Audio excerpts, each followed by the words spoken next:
Matchday Live on Wolves TV. Listen for free online at wolves.co.uk or on the move anywhere in the world via the Wolves app.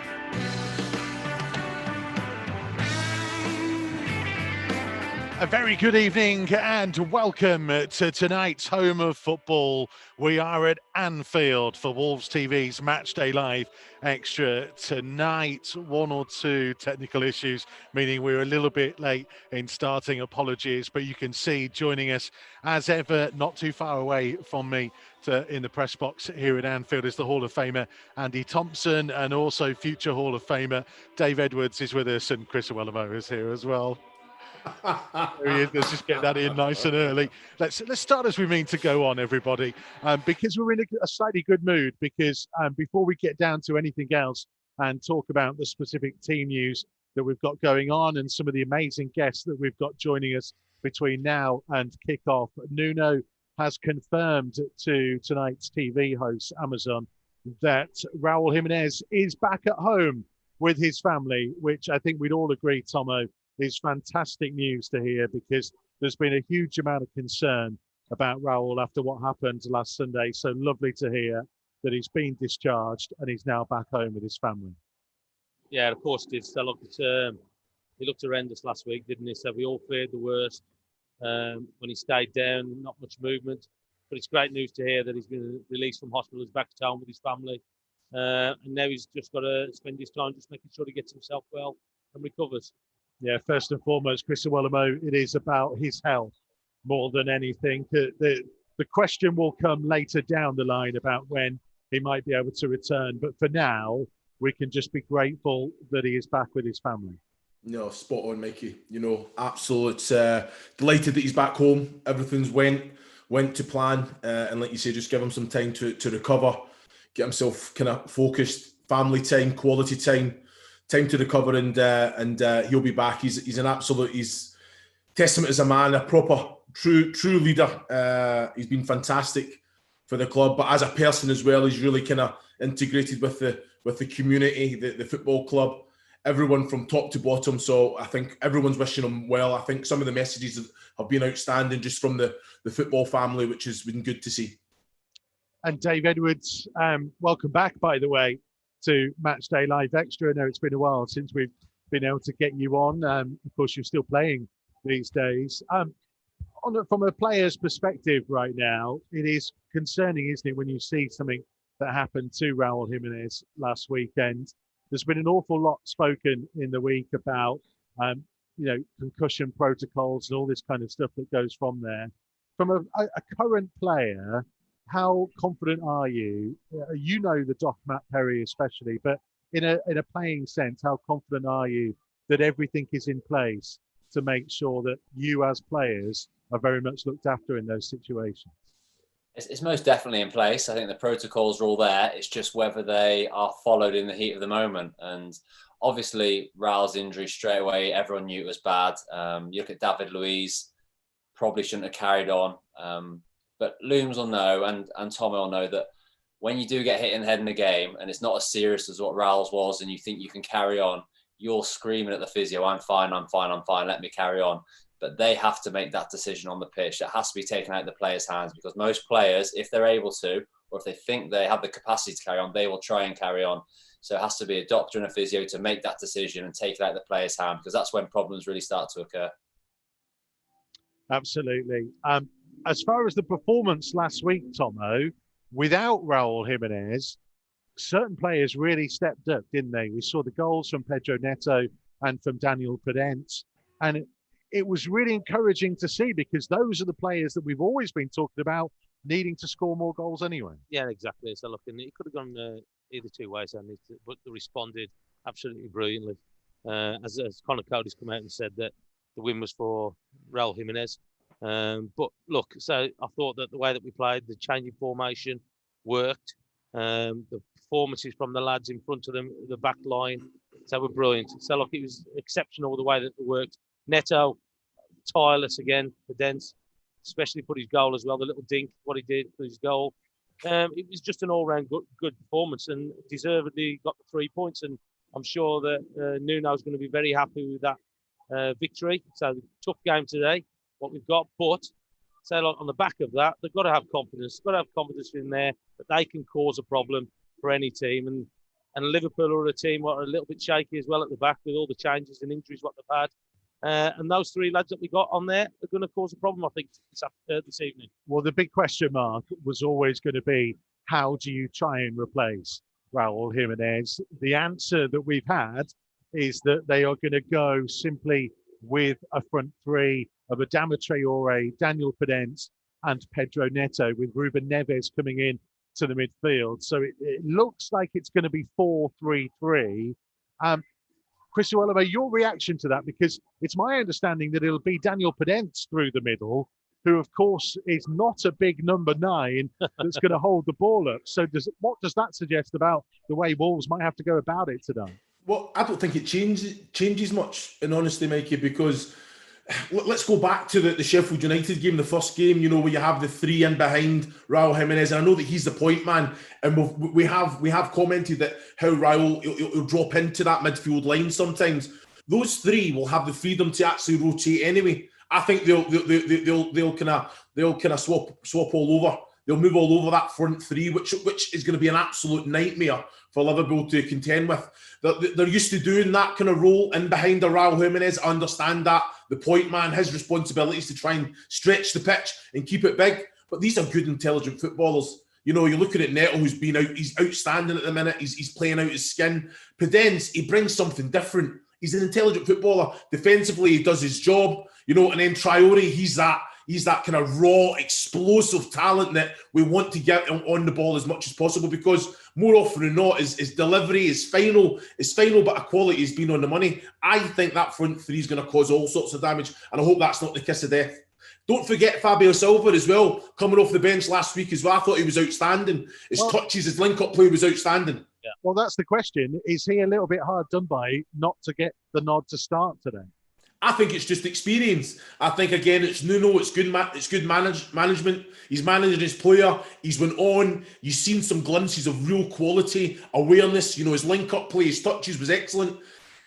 You're sitting thinking, do you build on that? Do you throw him in? But again, I'm looking at that front 3 and I'm seeing all sorts of problems there. And then you're just looking at the likes of Dendoncker will go and support every opportunity that he can. You know, Neves and Moutinho, I think they probably sit and protect a little bit. But this is a real opportunity with the injuries that Liverpool have as well to really ask some questions and see if they've got the answers. So I think so as well. I think that they're going to rotate those front 3. I think they'll keep swapping, interchanging as well. But it's all going to be about the delivery and the supply up to him, isn't it? The quality of ball. And so, because you just touched on there, he's not the tallest, but it's got to be everything to feet, hasn't it? Or a ball over the top. Because we've got pace up there now, genuine pace, that's going to cause them a problem. They've looked shaky at the back in recent weeks. I know they've done pretty well with results, but I think they are a back line to get at, for me, especially with the quality that we've got. Dave Edwards, the other big talking point, I guess, is the continuation of 4 at the back. You were there when Nuno first came in. You know how much the players were drilled in that set system of 3/5, whichever way you want to look at it, at the back. How surprised have you been to see them switch now to a flat back 4? Never thought I'd see the day, Mikey. Genuinely, the amount of work they do on that shape, and to try and flip it almost over an international break or whatever it was. Credit to Nuno, the staff, the players are taking on board, because it's a massive, massive change. And it's been brilliant, I think, for Wolves. They've looked such more an attacking force. I think almost like the handbrake has been taken off at times, and they are going to be more vulnerable. But that's why I almost think today he's gone with 3 out-and-out midfielders in there as well. I know they're missing Jimenez, who's huge for them, but playing 3 out-and-out midfielders, and I expect them to flatten off a little bit, so it won't be a 2 and a 1 or a 1 and a 2. I expect it to be a flat 3, so they can get and help the fullbacks when Salah and Mane are going forwards. And I like the shape where Podence can maybe drop into a false 9, try and bring the Liverpool centre-halves with him, and then leave that space for Traore and Neto to run into behind. Because I think on the turnover possession, if Neves and Moutinho can get their head up quickly, and Podence is clever enough to drag one of those centre-backs with him, the space in behind will kill Liverpool. And Liverpool always seems to have problems when they play Wolves as well. So I'm really excited. I really think Wolves can get a result here tonight. Dave, can I ask you a question then? As a midfielder, you know, you've played all over the place, actually. But, you know, aren't the principles the same in a 4 as it would be to a 3 when you've got 2 fullbacks that bomb on? So even Conor Cody last week, he took up that central role. And if it's Semedo that's bombing forward, then Martial would stick in. And that becomes a 3, isn't it? Or even if the 2 centre-backs split, you've got a holding midfielder that can drop if both fullbacks bomb forward. So the principles are similar, or am I way off? No, they are. I think Wolves always try to defend as a 5 when they got really deep, and then they would sit the midfielders in front, where they will defend as a 4 now and still drop the midfielders in. But I think by having that extra midfield in there, it'll just offer the wide areas a little bit more protection. Yeah. But all in all, you say, when Wolves are playing out, it's like that. They always come round into a back 4 to protect themselves. If one wing back's going, the other one will make sure he tucks around a little bit and vice versa. But Nuno will definitely be using parts of the old system in this one to make sure it's not too much change. But I think it's just to allow more bodies higher up the pitch, more rotations, a little bit more off the cuff, playing with a bit more freedom, because it is very rigid the way Wolves play. But I think this allows players to have a little bit more creativity, a bit more responsibility on the attacking players to go and create themselves. So it's exciting, but I think Conor Cody, I think when he didn't play, there was times in that game where they did look a bit all over the place. Yeah. So I think having him in the back 4, just his voice, organising those players in front of him is massive. Well, that was the big question mark, wasn't it? As to whether people kept saying, can Conor Cody play in a back 4? Was that question answered last week, Tomo, in regards to Conor Cody's performance? Yeah, I think that he did. He still reads the game pretty well. And that's the thing, what he does say, the way that he orchestrated the back line as well, keeping players up, making sure they're picking up, pulling people back to help him out as well. Look, he's a quality player. There's quality players in this team. And as we've touched on there, we've changed the formation basically overnight, as it seems, where we've gone from the 3 at the back and we've gone to a 4 at the back. And look, it just shows the quality of what they've got. And again, it's got to come from the manager for me. So look at the way that he's drilled these players, in the way that they work, the way that they play. They know what to do when they haven't got the ball. They know the areas that they need to cover and go into. And that's going to be the important part of it. We know we've got pace up front, but when we haven't got the ball, we defend really well. They know where to set them. They know where to push them to win that ball back. Are they losing something, Edo, from Conor Cody's game by having him in that flat back 4? I mean, Paul Merson joined us ahead of the game against Arsenal last week, and he was kind of saying, you know, Conor Cody is the best in the country at that particular Conor Cody role in the middle of a back 3. And from an England perspective, that's certainly where Merson thinks that he should be.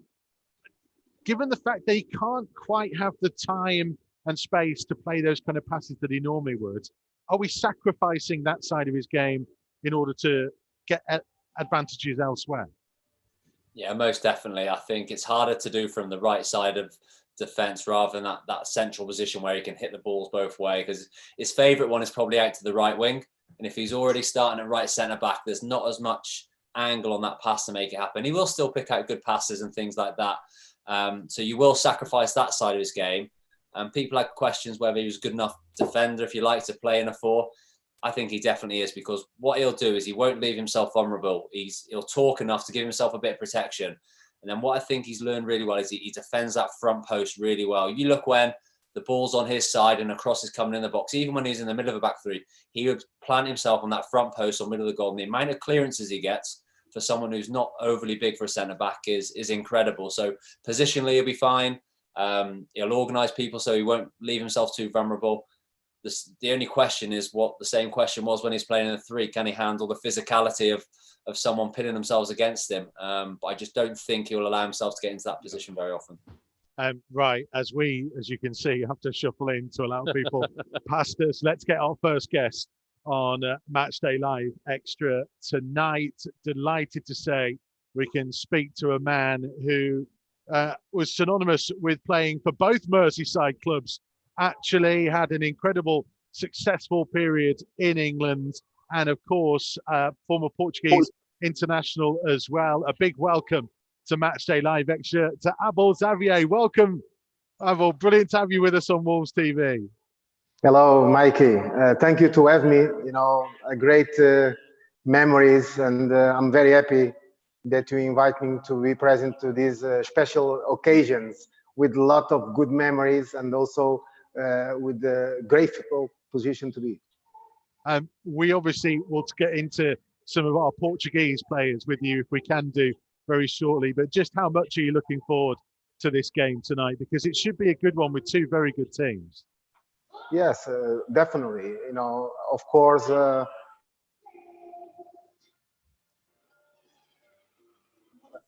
sorry. Yes, Liverpool is a big team, of course. Everybody know that it's a champion, and of course, Wolves. It's been having a very good season in my view. I think it's tremendous the work that Nuno Espírito Santo is doing in the club. I think they have a quality players, and I believe it's going to be a great game. I hope it's going to be a great game. And of course, I think Wolves have conditions also to surprise tonight. Of course, Liverpool, they have a little problems, of course, about the injury situations inside the squad. But Klopp, along these times, is be able to balance very properly the squad. The squad is very competitive, and of course, the players that are in the line, I think they are very strong, and I think it's going to be a very exciting game. Just on the back of that, Abel, you know, it's more and more injuries for Liverpool. So is this not a perfect time for Wolves to come up against them? Because you know what, they have got that quality and depth, but it's getting tighter and tighter, isn't it? Yes, what we are seeing now with these typical situations, you know, stadiums without public, without the fans, it's that the games are more even. I think the games become more competitive. I think that the players from the other teams concerning the big fives, they are playing with different kind of attitude. They are playing with different kind of approach. They have a much more positive attitude in the field. You know, and I think that the way this team it's placed, and the work ethic and the togetherness that Wolves have in these present moments, I think they show that they can play away at home in the same kind of football style. And I think that is going to be a very challenge for Liverpool, because if we saw the back line of Liverpool, of course, there is Williams that come on. Fabinho that is playing there, but he's an old midfield player. You know, Matic, the center defenders, I think is going to give a little bit more security, because it's, of course, his natural position. You know, but I think with the strength, power, and speed and the versatile movements of the three in front, Pedro Neto, Podence, and Adama, I think they can create difficulties in the back line of Liverpool tonight. Abel, we wanted to ask you specifically about Nelson Semedo. Yes. How similar is he to you, and how impressed have you been by the way he's adapted to life in England? Yes, I belong to a great generations of right fullbacks, because I believe that you know, you can have a different kind of models about your conceptions in the game. But when you're talking about the fullbacks, I think this modern football style, you know, they project too much the fullbacks. But I believe that Nelson Semedo, it's a kind of player that is very strong offensive, but is very strong also defensive-wise. It's perhaps one of the defenders that for him the main focus is defend properly and attack in the right way. You know, because the dynamics that we are seeing now in these present moments, with all this mobility and versatility, it's that most of the times the teams project the two fullbacks like playing like wingers, you know. And I believe that the defensive organization that Wolves represent in these current moments, it's giving Nelson Semedo, you know, playing in a comfort zone. He's playing in a very strong way. That means that it's solid, fast, it's solid. Normally, it's a player who have all the time a very good positions when the ball is in another side of the field.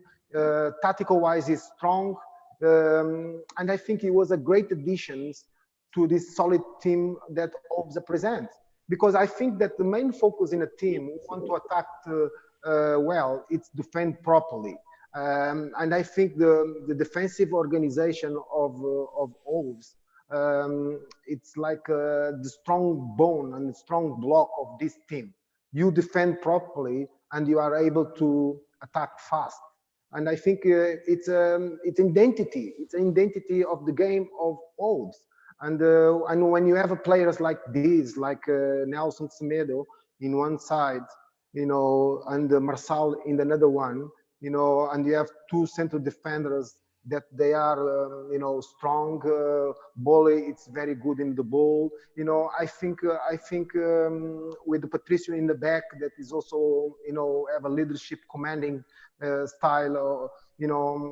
I think it's a very strong team. It's a tough team, collective-wise, in fact. I know you're wearing red and you're sat on a red chair, but surely, considering we've just been talking about Patricio, Semedo, Matinho, Neves, Pedence, surely you should be supporting us in Portugal. With Nuno, we got Portuguese coach as well. What's going on here, Abel?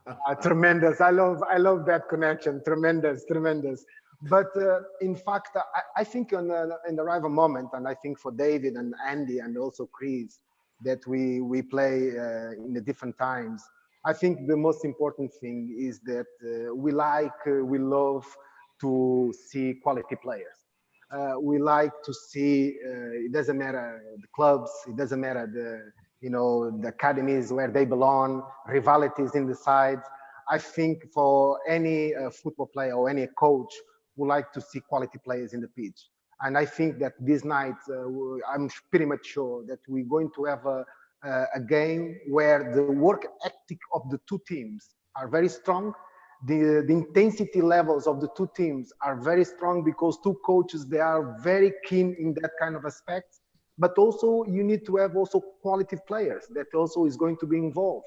Because we can talking about the talent, we can talk about the quality of players, but if you don't have the capacity, the physical capacities of the work ethic and play with intensity, much of the during time of the game, you can cope in these kind of levels. And for that reason, I think that these two teams have too many things in common. Come on, Abel, though. You want us to win, right? Portuguese connection, come on. But I will tell you one thing, and that is important because when you are watching for so far, we are always connected with Portuguese players doing well. For the same thing when Liverpool called me and also to ask about Diogo Jota joining Liverpool after me, because he was the second player Portuguese joining Liverpool. Of course, I love it. I enjoy it.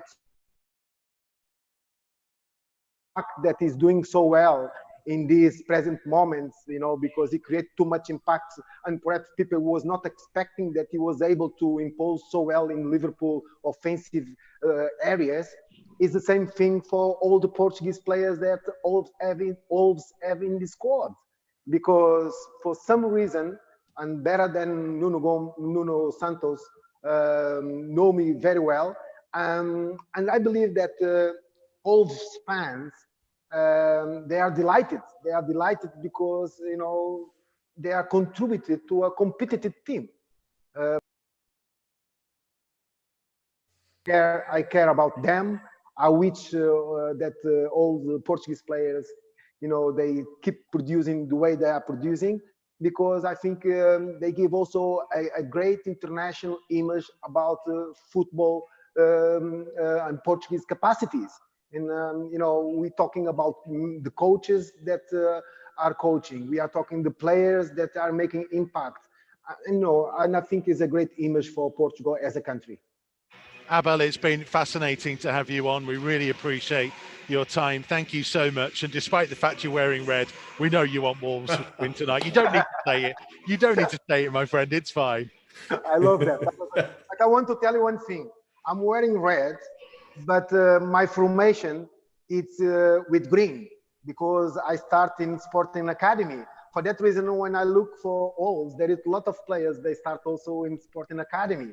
And for that reason, but the most important, it's the quality and the focus and determination, and also these players, these quality of players, they are raised properly with good structures, with good facilities, with good fans, and you can have it all these kind of conditions in English football. For that reason, English football for me, it was the best league where I play it, because all these kind of situations that put it in place. I love them. Abel, thank you so much. Good to see you, and great to see you looking so well as well. Hopefully we'll get you on again at some point. Thank you very much for joining us, Abel Xavier. Thank you so much. Matchday Live Extra here on Wolves TV. Counting down to kick off then. Fascinating little bit of insight there, especially into Nelson Semedo as well. And obviously the little mention of Diogo Jota in there, Dave Edwards, who is not in the starting lineup for Liverpool tonight, which might be a surprise considering how well he started his Anfield career. Do you think Wolves will be happy, or would they have preferred him to have been starting because they know a little bit more about him perhaps and how to deal with him? No, I think they'll be happy. I think when you play against a player that used to play for your team, there always seems to be a point they want to prove, and more often than not, they seem to prove that point. So I think Wolves will be delighted he's not playing, just because his form at the moment is incredible. I don't think anyone expected him to really start his Liverpool career as well as what he has done. What he has got, he's got a knack of being in the right position at the right time, and Liverpool create lots of chances, and he's already worked out where he's going to score goals, and I'm personally delighted to see him doing so well. I'm sure a lot of Wolves fans are as well. I think they really took to Diogo and his work rate. I think Nuno doesn't often get it wrong. I think one of the forward players had to go, and to get 41 million at that time for Diogo Jota would have seemed like a great bit of business. But I think everyone at Wolves is glad to see him doing well, but they're glad not to see him on the team sheet this evening.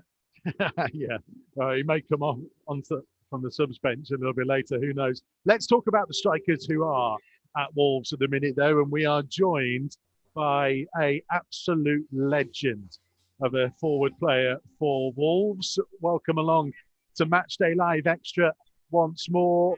Please be upstanding for His Majesty King John Richards. Great to have you with us again, John. Hi, Mikey. Hi, guys. How you doing? Hey, John. Evening, John. Hi, Chris. Tomo, they got you out. That's good to see. John, first and foremost, no Raul Jimenez, obviously. Yeah. Wolves tonight. He is such a loss, isn't he? In not just in the goals, but in the work rate that he does for the team. Quality striker. You can see it, every time you watch him, he works really hard. He leads the team up front, which is what you want in any team. We talk about a strong team. You need a strong middle, straight from the goalkeeper through the middle, up the front. And he's as strong as any of them in the Premiership. And it'll be a big loss to them. There's no doubt about it. But the good news is he looks to be, mending quite nicely. So there's a lot of hope for him, I hope. Yeah.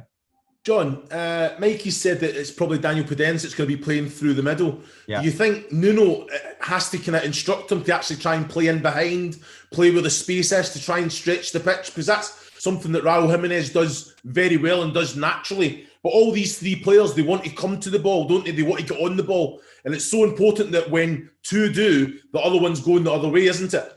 Yeah, because if they're not careful, they'll just give Liverpool the initiative. If all three of them stay back, they've got to stretch them. They're going to be under the cosh anyway. Liverpool, to me, Anfield is the toughest stadium to play in as a visiting player. There's no doubt about it. It's like a cauldron. Whether there's 50,000 in there, 2,000 or nobody, you're going to be under pressure from the outset. And it's important that the team, they're solid at the back, they're solid in midfield, but they've got to, they've got to make Liverpool work as well. They can't afford just to sort of sit back, let them come at them. They've got to be sort of stretching them, as you just said, Chris. Whether it's whichever one of the forwards, somebody's got to be pushing forward. If the three just sit back in front of the midfield, they're just going to invite pressure, for 90 minutes, and that's tough to hold out for that length of time. Hi, John. Tomo, what have you been impressed with so far this season with Wolves and the way that they play? I think the way they've adapted. Last season I felt they were fairly.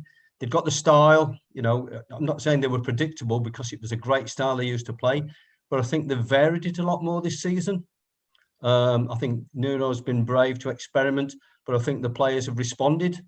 With the difference. 3 at the back, 4 at the back, and I think more than anything, Wolves are a solid side, particularly defence, midfield, and what they've got up front. They've got speed.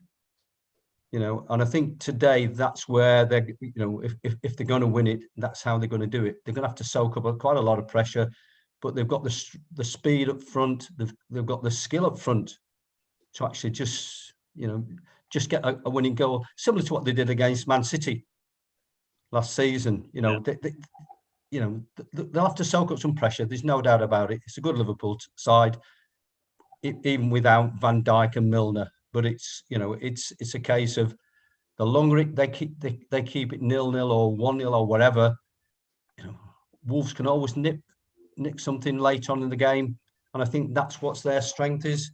Tomo, they keep going for 90 minutes. Yeah, they're always likely to get one late on. So it always gives us a lot of hope. On that point, John, Fabio Silva, obviously a young man, a teenager.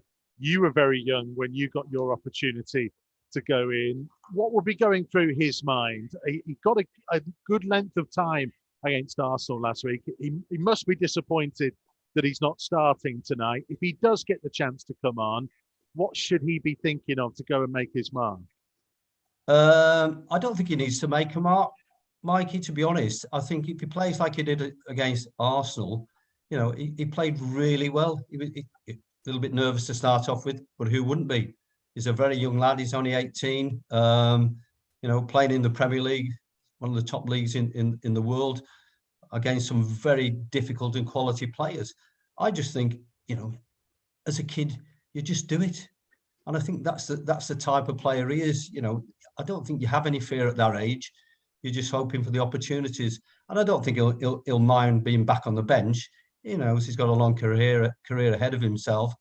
And, he'll trust in Nuno to bring him in, bring him on when he knows he's ready. And he's on the verge. It takes you probably a season, at least on the fringes, to learn about playing in that sort of level. In and out of the team, have a run of 3 or 4 games, back on the bench, even sometimes in the reserves. Just sort of building up your experience. He's only played 85 minutes last week, but he showed a lot of qualities which we expected, to be honest. If you're paying that sort of money, you're going to get a decent player. Right, it is prediction time. No pressure, John, but the only time one of the pundits has actually got it right was Stephen Ward last week. Otherwise, it's been all me getting it right almost every week. I think it was you last time we were together, Mikey, which is why I restricted my return. Oh, don't pour anything on the fire, John. Come on, John. Yeah, he don't need it. He doesn't need it. He doesn't need it. He doesn't need it now. Right. I absolutely do need it. Right. I actually think I'll go for 1-1. Okay. The King's okay. Gone 1-1. I'll be happy with a draw. And any team would be happy for a draw at Liverpool at the moment. Dangerous Dave, what are you going for? Optimism. I'm going 2-1 Wolves. Yeah. I think Wolves always give Liverpool problems, and this could be the day they finally lose that record at Anfield. So 2-1 Wolves. Tomo? I'm going with Edo. I wanted 2-1, so that's what I'm going for. Just making a note of Amaya as well. Yeah, just making a note. You got to rub it, just be yours. Chris Iwelumo. I'm going with the King. 1-1. That's what I was thinking before anything was said. Okay, which leaves me 1-0 as per usual. So I will note that one down there. Is that for Liverpool or Wolves, Mikey? You never said. Oh, he won't tell you, John. He'll just leave that, and then we'll see whatever. Come on, John. Play the game, my friend. Final thought before we let you go.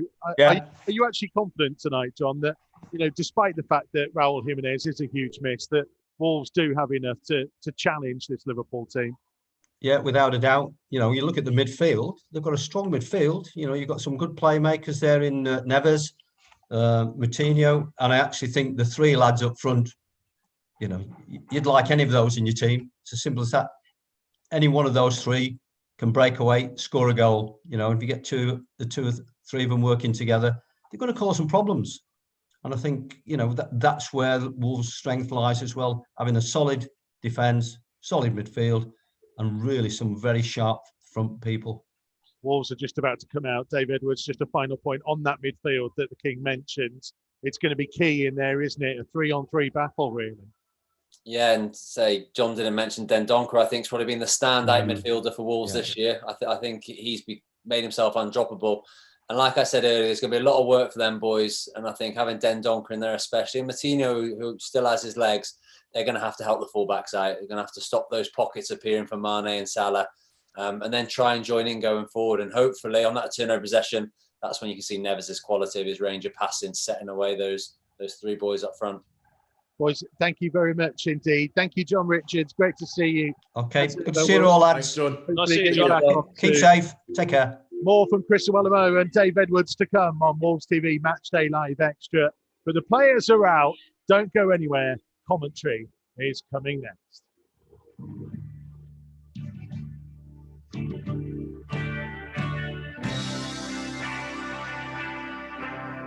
Matchday Live on Wolves TV. Listen for free online at wolves.co.uk or on the move anywhere in the world via the Wolves app.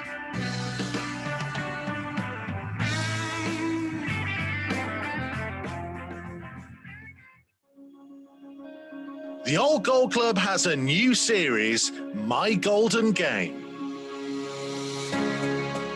Speaking to former and current players, coaches, managers and fans of the matches that meant the most to them.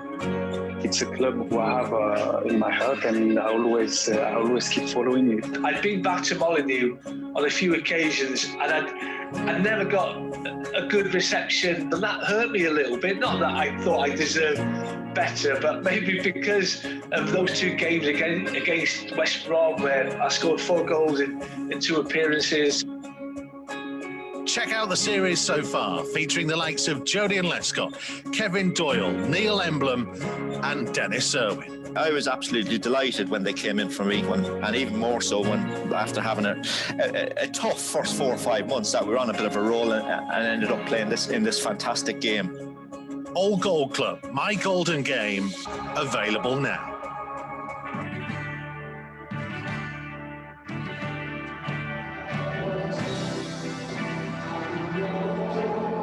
Matchday Live on Wolves TV.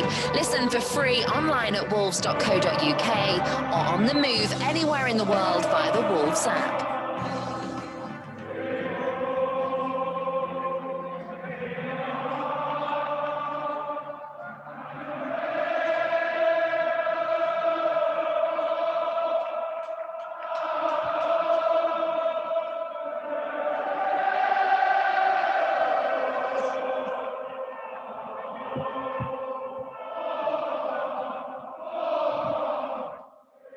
Great to have football supporters back inside the stadium. 2,000 in the Kop stand away to our right-hand side. Wolves in their change strip of what we will call blue and white, with white sleeves, white shorts and white socks. Playing from left to right as we look at it first half, attacking those 2,000 fans, socially distancing the Kop. Away to the right-hand side. Wolves supporters would normally be away to our left-hand side in the Anfield Road stand. We are higher in the gantry at the top of the main stand with the Sir Kenny Dalglish stand on the far side. Waiting for Wolves to get going as every single member on the field and to the side take a knee, and applause from the supporters as well. Important from what we've seen over the weekend, that these messages continue to be sent. You don't necessarily have to agree with the political movement that's grown up around Black Lives Matter, but making a stand against racism in all forms is still an important message to be sent out around the world. Underway then with Liverpool all in red. Only the one change for their side that played Ajax in the week, and it's an important one as far as Wolves are concerned, with Diogo Jota dropping to the substitutes bench. Praveen Kelleher is in goal, Nico Williams, Joel Matip, Fabinho, Andrew Robertson, Curtis Jones, Jordan Henderson and Gini Wijnaldum in midfield, Mo Salah, Roberto Firmino and Sadio Mane, their front three. And this is Mane on the left-hand side for Liverpool, managing to skip away from the challenge of Dendoncker. The ball has stayed in as Mane puts a cross into the penalty area, and it needed Conor Cody to come across and turn it behind for a Liverpool corner inside the first minute of the game, Andy Thompson. Yeah, it just shows you the problems that Mane can cause down this left-hand side. Everybody thought he'd just gone out of play, just paused for a second, but he was able to just wrap his foot around it and try and hit the ball in first time. Well spotted by Conor Cody, but he's going to be a big threat down this left-hand side. Robertson with the corner, whipped in dangerously, headed away by Cody at the near post, comes out to Robertson again, who looks to lift it in, headed away this time by Ruben Neves. Curtis Jones first to the loose ball. And he'll go all the way back to Nico Williams, who will play it back to Kelleher, who will look to launch it downfield, having been put under pressure by Pedro Neto. And Wolves will get themselves a free kick after a foul on Nelson Semedo. Well, this is a daunting task for Wolves here at the home of the champions, who are unbeaten in their last 64 home Premier League matches. A run that goes all the way back to April 2017, which was only a couple of months after Wolves last won here. Paul Lambert's side in the FA Cup, a famous victory. Here's Podence trying to get Neto away down the left-hand side, and he was tugged back just outside the penalty area. Yeah, I think that's going to be a booking. I think it was Williams, wasn't it? Nico Williams. I'll tell you what, it looked promising down that left-hand side. Yeah, he's got the yellow card. I'm not surprised. But that just shows the threat that they're going to be. So link up with Podence and Neto. Yeah, so he's just grabbed his arm, hasn't he? Neto threatening to get in behind. His free kick is only a yard or so from the left-hand corner of the box as you look towards the Kop. Wolves just setting themselves. Cody and Bolly are forwards from the back. Dendoncker is in the penalty area as well. Podence is short. Neto and Neves are the two men stood over the ball. Moutinho about 10 yards away. Traore on the edge of the area should it be cleared. Liverpool's line just out of their penalty spot in the penalty area. Here comes the strike over the wall and just over the top of the crossbar. Just rippled the roof of the net as it went by. I'll tell you what, it's good effort though from Neves, wasn't it? So just going over a fraction. So the keeper never really bothered the keeper.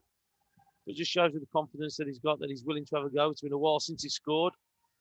So looking again, we know that his trademark is those free kicks and long range efforts. So it would have been nice to get that early goal. Yeah, it's been more than a calendar year since Ruben Neves was on the score sheet in the Premier League.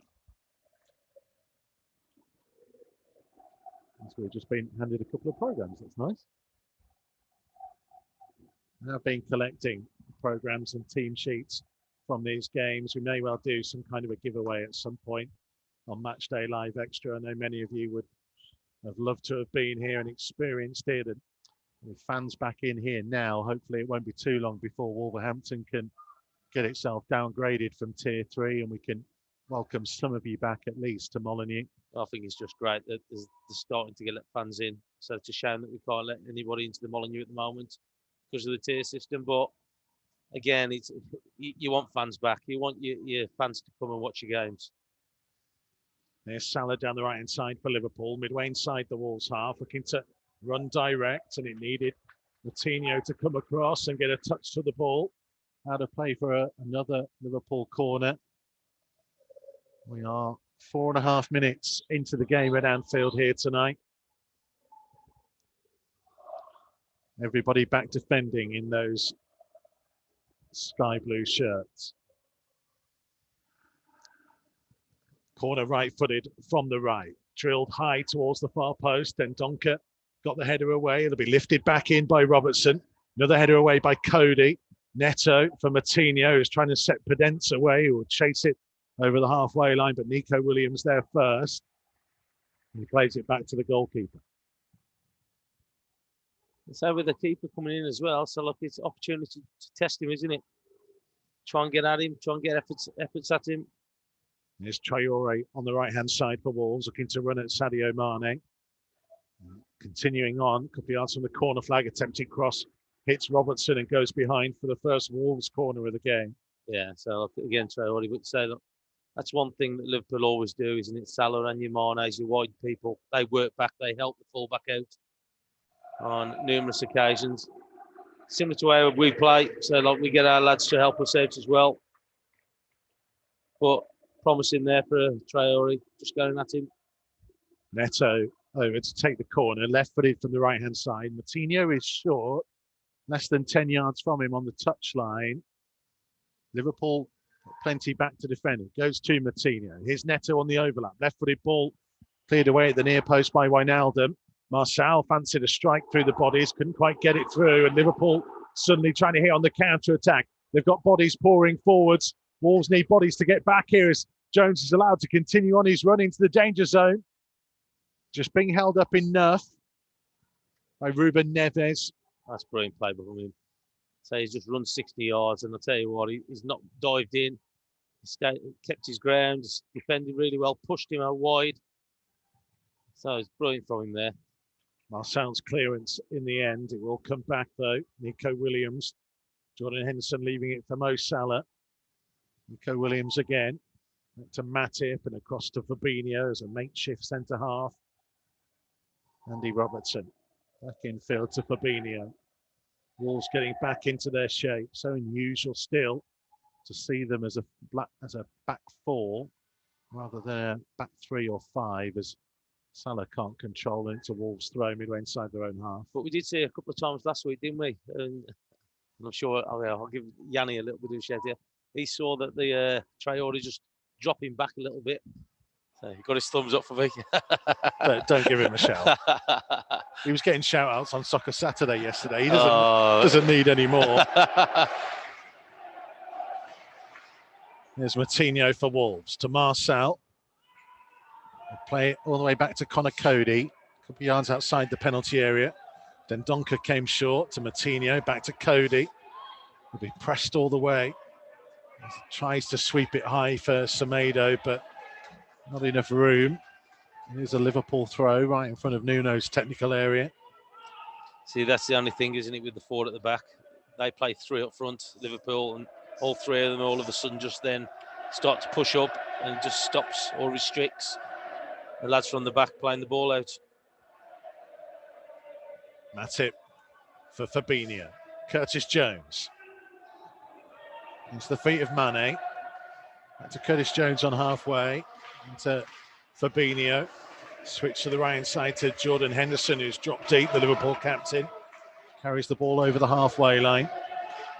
Playing it back to the left hand side of the centre circle to Fabinho. Over halfway for Curtis Jones. In towards Sadio Mane. Semedo thought he could win it. Went strong on the challenge, but Craig Pawson didn't like it. I don't think there's nothing in that. I don't think there's anything in it. I think that he's just read it, Semedo. There's a Liverpool free kick though. And he stumbled as well. A couple of yards infield from the left-hand touchline, pretty much slap bang centre, midway between the halfway line and the Wolves goal. Henderson and Robertson stood over the ball. Wolves defensive line just inside their penalty area. It's Robertson left-footed, high swinging, but well claimed by Rui Patricio inside his 6-yard box. Yeah, good gather, wasn't it? So good catch. So it was right height for him though, wasn't it? So look, you'd expect him to come and get it, the quality that he is. Patricio will look to launch the ball downfield in the direction of Adama Traore. Neves got to the loose ball first. Neto's popped up on the right-hand side. A little 1-2 with Traore. Leaves it for Semedo. Now Pedro Neto again. Backwards to Willy Bolly. Connor Cody back to Bolly. Looking up and looking downfield. Trying to go wide for Traore, who has just about managed to keep it in. Semedo, Neto taking over. allowed to turn and find Semedo down the line to Traore. Neto had continued his run. Here he is, offside though, right in front of the assistant down on the near side. Yeah, he just had a little touch, didn't he, Traore? If he'd helped it on first time, he was in. He just had a little bit of a touch, just rolled it back. And he continued his run, Neto. Talk about the interplay of Wolves at the minute. It's Neto through the middle. Podence has gone wide left, and actually Ruben Neves is playing almost as a number 10 ahead of Matinho and Dendoncker. And now just sweeping round, to allowing Matinho to drop in behind the other two. This will be key, you imagine, as Liverpool will have a lot of the ball. Yeah, I think that you'll see a lot of rotation from numerous players, not just the front three. As you just mentioned in there, I think that there will be, apart from that back four, what will stay together, I think there'll be. Oh, mistake by Podence. Mo Salah up to the corner of the penalty area for Liverpool. Back to Jordan Henderson. As Nico Williams wide. Henderson continuing his run. Blocked off by Marçal this time, and he turns and clears the ball forwards. But Curtis Jones will have time to go back to halfway and collect. Pass infield to Wijnaldum, who will look to hit a diagonal for the run of Robertson, but Semedo underneath it, and then Bolly with a second clearing header. Mane onto Andy Robertson, left-hand side of the penalty area, fizzes his cross in, and Mane got his head to it, but couldn't quite direct it on target, and behind for a goal kick. Yeah, I don't think Bolly understood how much time he did have. He headed it straight to Mane. He could have probably, but just chested it down, I think. Because Mane was sharp, straight onto it. It's probably a little 1-2 there. Firmino, yeah, so just looking to see a bit offside. But I think it was just a fraction behind Mane, wasn't it, from Robertson? But just need to be careful. Can't give away the ball in vital areas like that on the edge of the box. Traore climbing highest to head the ball onto Podence. Nice couple of touches from him, found Traore, and he gets it back from him. And then was caught in possession by Sadio Mane. Yeah, so he's got the ball, hasn't he? He didn't know he was coming. He'd gone past one. Did absolutely brilliant. Podence. Liverpool trying to exploit the fact that Wolves' front three were pretty narrow there as they went down the right-hand side. Salah trying to flick the ball forwards. Little deflection. Marçal's header only went to Salah, though. Gets it back from Henderson. Infield to Firmino. Through the legs of Dendoncker. Couldn't find a teammate. And Traore going to try and burst forwards, and he will get a free kick as there was a little tug on him as he started his charge. Yeah, so he's just grabbed hold of him, hasn't he? Just pulled his arm back to Traore. But I'd just like to see him, just as soon as he just get that ball, just go. So look, I think sometimes he hesitates a little bit. I just think that he's just got to go really quickly in that first 5-10 yards just to get away from people. Yeah, it's just Jones just pulling him back, isn't he? Matinho taking the free kick backwards to Cody.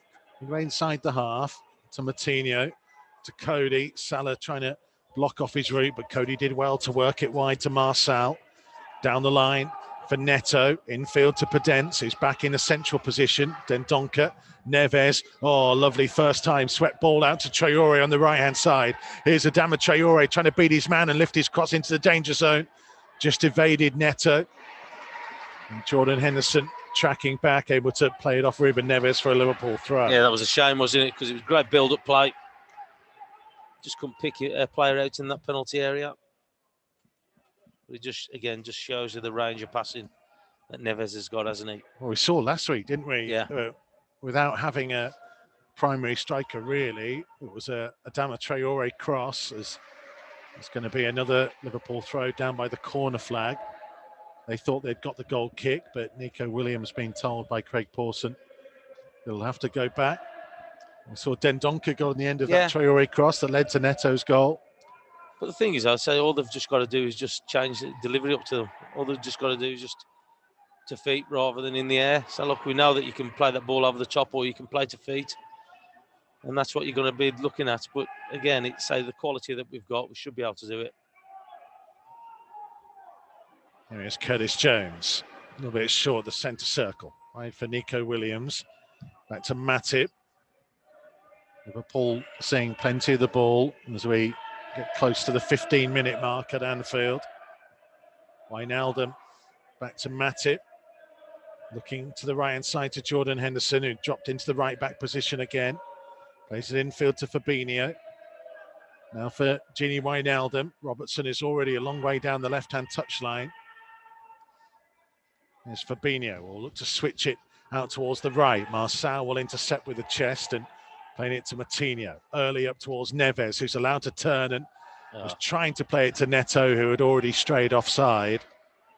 Just one pass too many, wasn't it? I think that he was looking more from the fullback to come to him before it's gone into Neto. It was a shame because a great run. Neto stopped his run, and by the rules, they allowed it to go on. So a Liverpool throw deep in their own half. Cleared up to halfway. Marçal and Salah holding on to each other, and the free kick goes in the home team's direction. Wolves haven't won at Anfield in the league for a decade. Stephen Ward with a winner 10 years ago. Well, as John mentioned there, so it's a difficult place to come. Mane trying to lift it forwards for the run of Henderson. Good header away by Cody. Yeah, it's always tough to come here and get a victory of any kind. Marçal down the left-hand side. Neto trying to drive on forwards here, and he's drawn Matip out wide. Wolves don't have anyone in the penalty area, though, so Neto being forced to twist and turn as he waits for support to arrive. Marçal was running on the overlap. He will cross it into Dendoncker. Came off the top of his head, comes through to Traore. Traore back in field to Prudence, who's tried to dink it to the far post, and Kelleher just scrambled across and managed to get fingertips to it.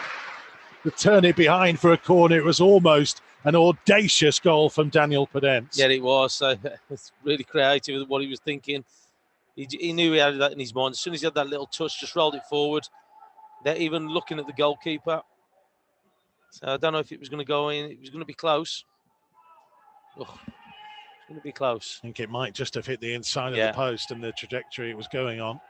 Yeah, just watching it again. He's had to save it. Wolves corner, right-footed from the left-hand side this time. Matinho stood over the ball. Neto there with him. Cody, Bolly and Dendoncker wait for the ball in. Prudence at the near post. Two arms in the air for Matinho. Played short to Neto. A step over, attempted left-footed cross, blocked off. And out of play for a Wolves throw, and the set-piece opportunity goes begging. Yeah. Well, you know my opinion on that so much. So look, it's okay, it's fine, it's fair enough, it's going to come in, but I just think that if you're sending the lads up from the back, it's a long way for them to go, keep running up and down, not get the delivery.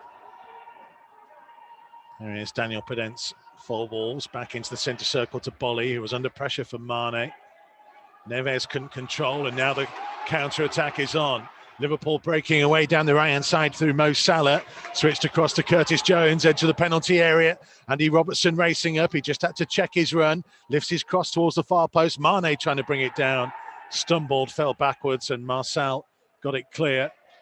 Matip there ahead of Daniel Prudence as Wolves are threatening a counter-attack of their own. Well, I just think if he had a little bit more height on it, he was winning that and flicking it on. It was just the advantage that he had.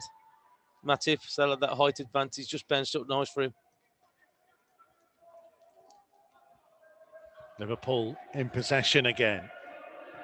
Matip across the centre circle for Wijnaldum, into the Wolves half, out to Robertson on the left-hand side, back to Fabinho. Low across the centre circle for Matip, back again to Wijnaldum, trying to draw Dendoncker out. Robertson taking over, just over halfway. No room through, so back to Fabinho. Now for Matip. Wide to Nico Williams, into the feet of Salah. Liverpool getting moving. Henderson on the right-hand side. Low first-time cross, blocked off by Cody. And a good past clearance into the feet of Neves to Semedo. And Semedo's done really well to try and release Adama Traore. And Wolves have numbers pouring forwards as Traore goes past Fabinho into the penalty area. Fizzes his cross through, and it just evaded Pedro Neto. Oh, what brilliant play. Oh, I'll tell you what, Semedo did so well. And it was a decent ball in. He was just fractionally overhit, wasn't it, from Traore? But a great ball from Semedo. Traore went racing down that right-hand side. Fabinho tried to dive in. Oh, he's just fractions away from his, just a little bit too hard on the cross. Neto coming in. Nico Williams was with him. Shows what Wolves can maybe do on the counter. Well, that's the threat that they got. So that pace and the quality that they got is just unfortunate that we only had the two in the box as well, wasn't it? Neto and Pedence. I guess that's the issue. Yeah. The way Wolves have gone about it. Rocking Chair Dave says this is the toughest fixture. We're in this league for games like these. We'll be happy with a draw, but if we play as a pack, we could snatch a 2-1 win. Well, we've had a couple of chances earlier in this first 20 minutes or so, haven't we? So we've had the Pedence little chip, and sound like you got that opportunity just moments ago from Traore. Semedo was looking for Pedence to have made a run that he hadn't quite made. It goes all the way through to Kelleher. Christina's also gone 2-1 Wolves, says the lucky scarf is on. Also, more importantly, all my thoughts, prayers and love are with Raul and his family, says Christina in Wisconsin. If you missed it earlier, Nuno confirming that Raul Jimenez has been discharged from hospital and is back at home with his family. Yeah, it's great news, isn't it? Great news. I remember when we were playing, Don Goodman had a similar injury. Yeah. So, yeah. There's Salah coming forwards for Liverpool. Infield to Mane. Salah had continued his run. Marçal got the clearance. Henderson across. I do want to ask you about that in a second. It's Curtis Jones plays it back to Matip, and now Fabinho. Jordan Henderson taking over. Right-hand side of the centre circle for Liverpool. Now, ball played infield to Firmino, who dropped short. Fabinho. Wijnaldum. Wide for Andy Robertson. Ball will go backwards again to Fabinho. Daniel Pedence having to get through a lot of yards as he goes chasing across at the minute. Salah's attempted ball forwards, blocked off by Neves. Ball will rebound into the Liverpool half. Matip to Fabinho once more. Because Don Goodman wore a scrum cap, right? Yeah. For a couple of games. Yeah, somebody, it'd say it took him a long time to get himself right. So I don't know, he was allowed to drive for a number of months. I can't remember how much it was, but a number of months. So he used to cycle into work for rehab and everything else. So it took a long time, but thankfully he was all right. Robertson with the ball forwards. Mane's in behind Semedo, and he put a low cross in the Wolves penalty area, thankfully. Nobody was following in, and Marçal can clear. Ball bounces off Neto, and now to play for a Liverpool throw. Yeah, that's what they need to be careful of, isn't it? Mane just pulling on 1v1. It's a good ball down the side. Just eased Semedo out of the way, didn't he? It's one of the factors of going from a back four to, or back five to a back four, that normally Semedo would have someone inside of him to protect him. Mane passing it straight to Dendoncker. Can't control it though. Wijnaldum stealing possession back. Now Henderson pretty much on the centre spot, looking to just hang it high, and Cody brought it down, and Salah was behind him, and Salah scores. Big mistake. Connor Cody brought the ball down. He didn't know where Mo Salah was, and he was able to nip in, steal the ball, and fire it into the bottom corner. And it's a gift for the champions. Liverpool 1, Wolves 0. Yeah, it's a nothing ball, wasn't it? When he's just chested the ball down, it's just gone slightly behind him, and that's put Salah onto it, hasn't it? If he chested it in front of him, he kept possession of it. Yeah, I think you're right. I don't think he realised where he was. It's a nothing, was it? Ugh, and that's what you can't do. Yeah, it was a nothing. He had control of the ball, didn't he, Cody? Yeah. A touch of fortune. Yeah, it's a shame for Liverpool. And unfortunate for Connor Cody, who pulled his shirt over his head. He knew immediately. One of those where he's got to get it out of his mind. Yeah. This ground of all places is where he wouldn't want to make a mistake. Oh no, of course, yeah. His boyhood club. Kelleher for Matip. Now Henderson. Always going to be a difficult task. Yeah. When you're behind. But also as well, you know for a fact that when you come here, you can't make mistakes because they get punished, and he just showed you an example of that then. Nico Williams. Salah back to Williams. Now Joel Matip. Wolves, of course, are very often conceded first and been able to come back and get something from the game. Nobody won more points from a losing position than Wolves last season. Conceded first in 21 of 38 Premier League games last year. The record is not that much better this year. No, well, we conceded last week again, didn't we?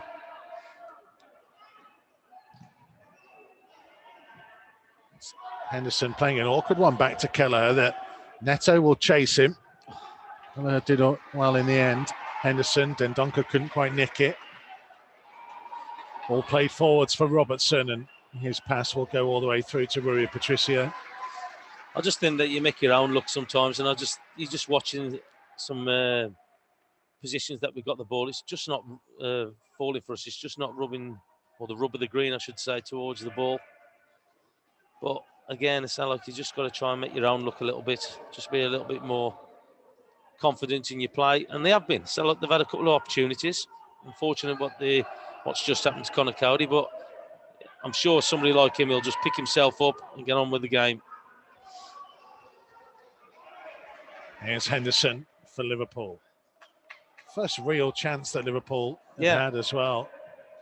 Podence trying to get Traore away. Robertson with a clever back header to find Wijnaldum. He brings it up to the halfway line to Firmino, just to the left-hand side of the centre circle. Switched across to Nico Williams. Curtis Jones infield to Henderson. Ball wide. Back to halfway. Jones, Henderson again. Ball now diagonal, looking towards Mane, and manages to get half a control on the edge of the penalty area.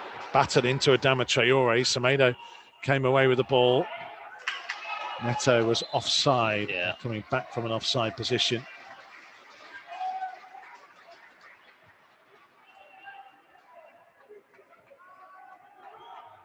Wolves need a little something. Yeah, they just need a little bit of a breather with the ball, possession of the ball, don't they? At the minute, they're dictating everything. Firmino winning a free kick. Just blocked off by, I think Jean Martino. Well, I don't think he was actually getting it, just watching the replay. He's put it through his legs. But I think that he's made a meal of it, I think. He's not going to get it. Here's Mane down the left-hand side for Liverpool into the penalty area. Well blocked off in the end by Nelson Semedo. And Neto bringing it clear to Podence. Back to Jean Martino. He's looking over his shoulder for where Mane was. Played a 1-2 with Podence, and now a clever flick infield to Semedo, who carries it over the halfway line, blocked off by Fabinho. And it will be a free kick given against Wolves for Semedo's follow through. Yeah, it's just not happening at the minute, isn't it? Everything just seems to be going against them.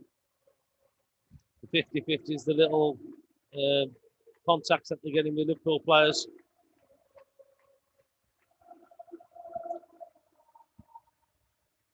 Jordan Henderson.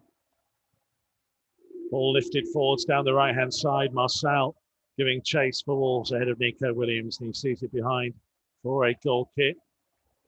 As the song goes around this stadium that, of course, is more well-known from our point of view as Si Senor, in favour of Raul Jimenez. It should give massive credit to all those supporters who've donated in. You have a banner that will be in place at Molineux, showing love and support for Raul Jimenez, and over £21,000 raised. What is not needed for payment for the banner will be donated to a charity of Raul Jimenez's choice, so I believe. So massive congratulations to everybody behind that, and to all those who've donated as well. Hopefully that money will go to a very, very good and worthy cause.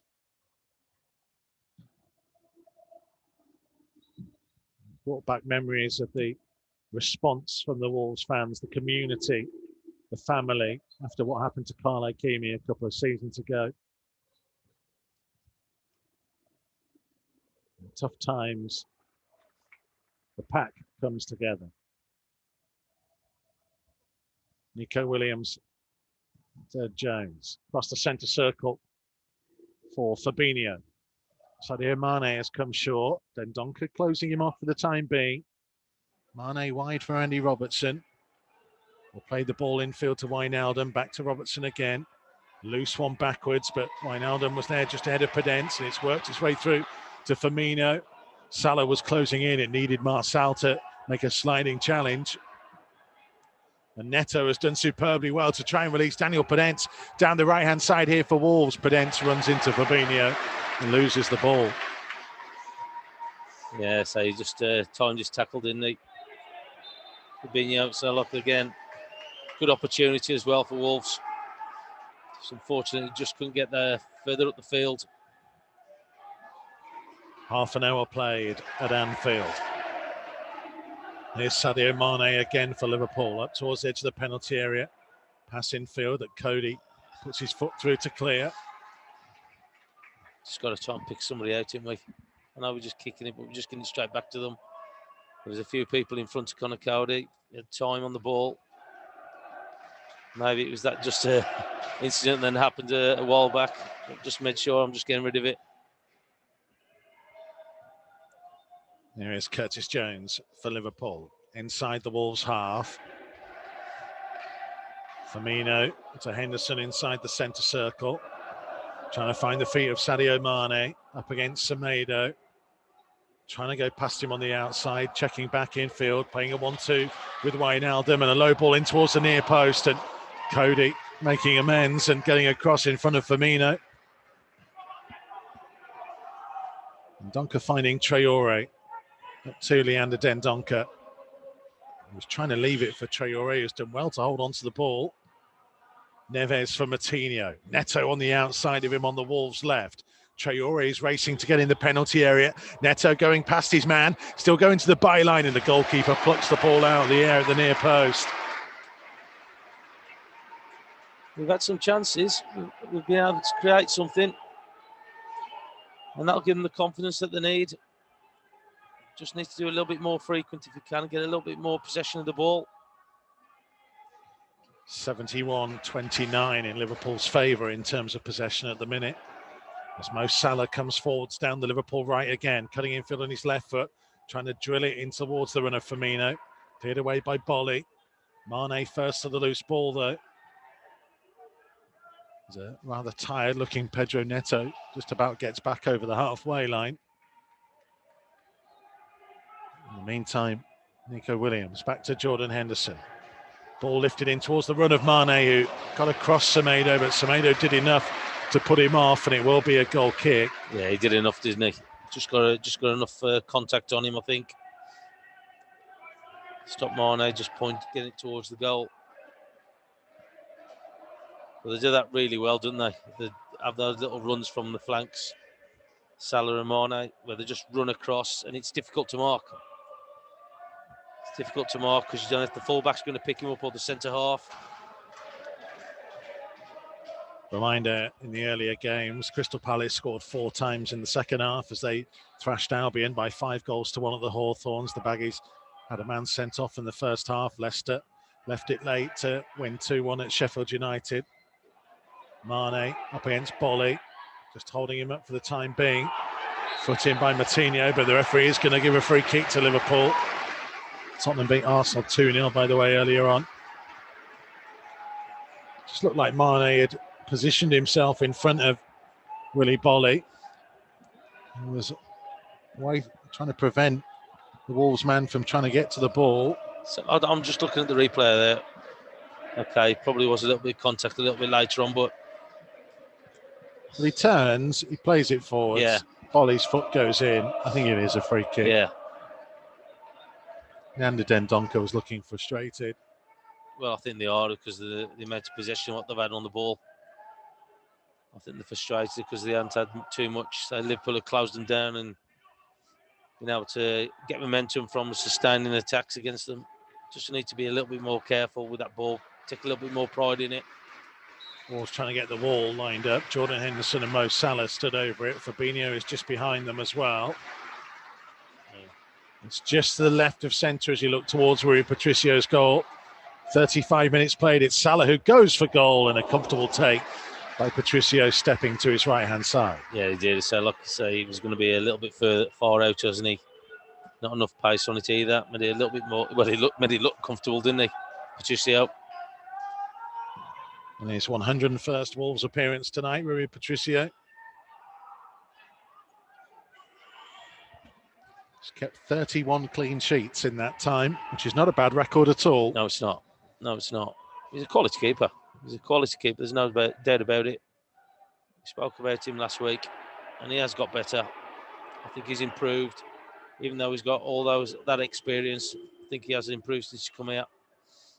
Semedo going on the outside of Curtis Jones and continuing to drive his run down the right-hand side. Cross deflected out by Fabinho to Dendoncker, who tried to lift it into the penalty area. Didn't quite get it right. Comfortably behind for a goal kick. Yeah. Well, they've got a player down. I think it's Jones, isn't it? Yeah, a little bit of treatment will be needed as we get to the 36-minute mark.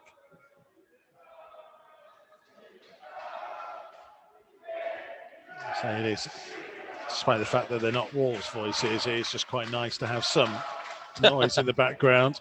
I prefer them to be pretty quiet, though, knowing that Wolves had got the better of them.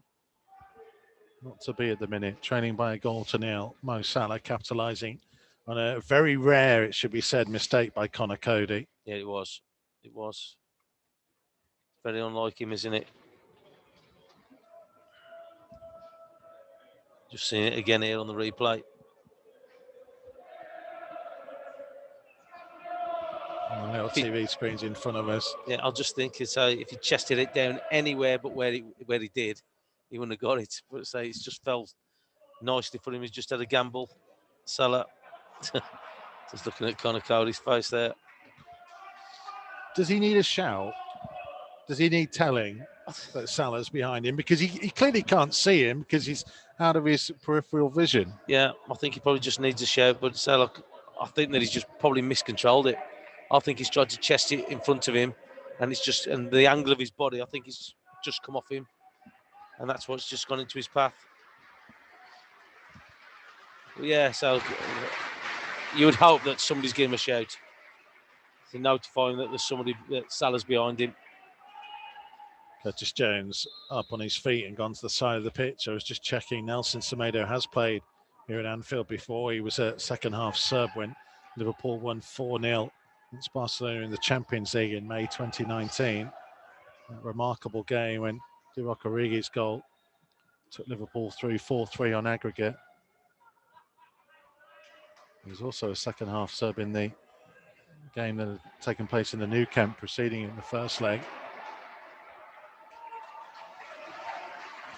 I was hoping to see more from him down that right-hand side. I wonder how long Nuno would leave it before looking to Fabio Silva off the bench as a focal point of the attack, perhaps. Well, so I just think that the three that he's got on there to play up front, I think can offer a lot more.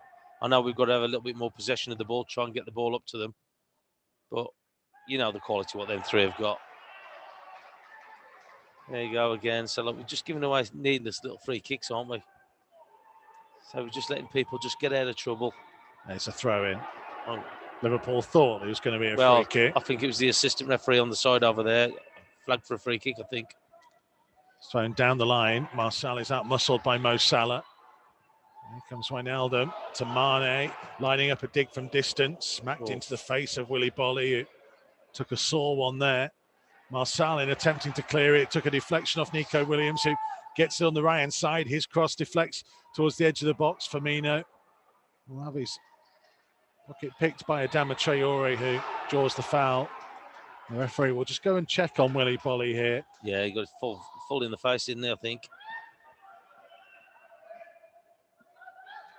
He's appearing to be okay. Yeah.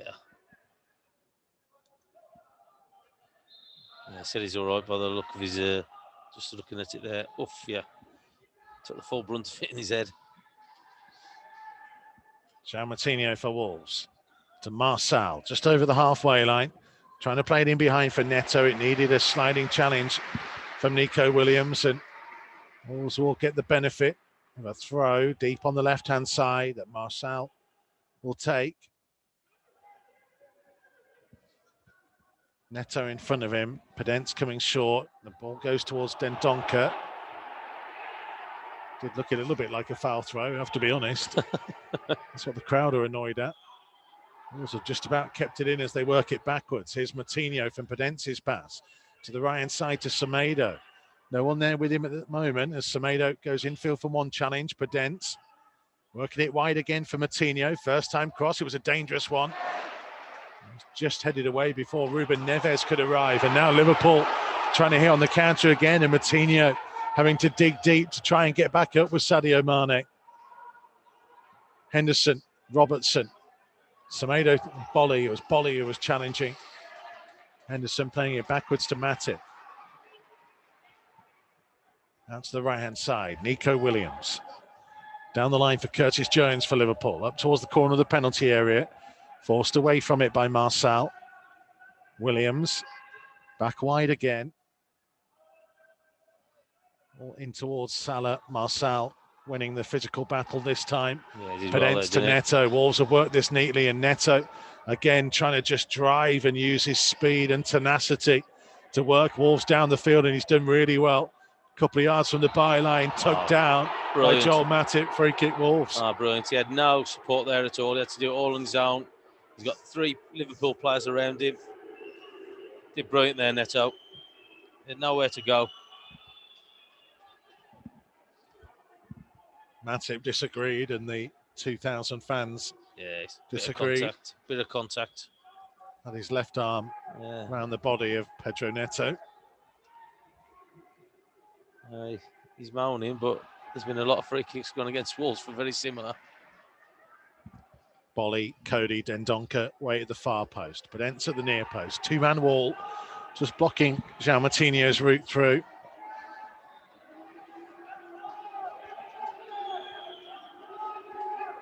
Plenty of bodies in that penalty area, plenty on the edge. If Martinho wants to try something a bit different, he'll try and lift it into the danger zone. I think it came off Firmino's head and will roll towards the corner flag, and it will go out just the right side of it to be another Wolves corner. Had so many options on the edge of the penalty area there, Tom. I just wonder whether they just could have had a dummy and lay it back. Yeah, it looks like it's got to be so precise with the cross, with all the amount of bodies that are in there, especially at the angle that it was. Corner taken short by Neto to Martinho. Now Neto on the overlap, left-footed, trying to lift it high to the far post. Wolves had the numbers around. Bolly trying to keep it alive. Oh, and then a penalty Wolves. Connor Cody, I think it is, who went in with the challenge. Well, Craig Pawson took a long moment. Yeah, he's chested it down, hasn't he? And the challenge has come in. Again, any contact at all, you know for a fact, and in the penalty area. I just wondered for a moment. That was the pause. I was wondering what Craig Pawson was going to give there for a second. As Bolly's header went forwards, Cody went in. No, Mane's gone for him. Mane with a challenge on him. Yeah, just watching VAR it again. will check it. Yeah, Cody gets there first and then takes a tumble. VAR will check. Ruben Neves. Looks like he's got the ball in hand. Well, there's contact there. That's the things. There's actual contact from Mane. Still, it's a long old wait here. Oh. No, the question is there any contact from Mane on Cody? I'm not sure there is. No, and the referee's going to come and look here. He's made the TV signal. He's going to come and check for himself. I'm just looking at the replay here. Mane's pulled his leg down. I don't think there is. Unfortunately. I don't think there is. It's interesting, though, that he's come to check rather than just being told that there's no contact. Craig Pawson at the screen in the tunnel right now. Well, the only thing you can know is intent. I don't know. I'm just looking at the replay. He's pulled his foot away, Mane. I think Jurgen Klopp is making his thoughts clear. Well, he shouldn't be around you when he's looking at it now. This is going to be changed. Free kick, Liverpool. It's not Connor Cody's night. No.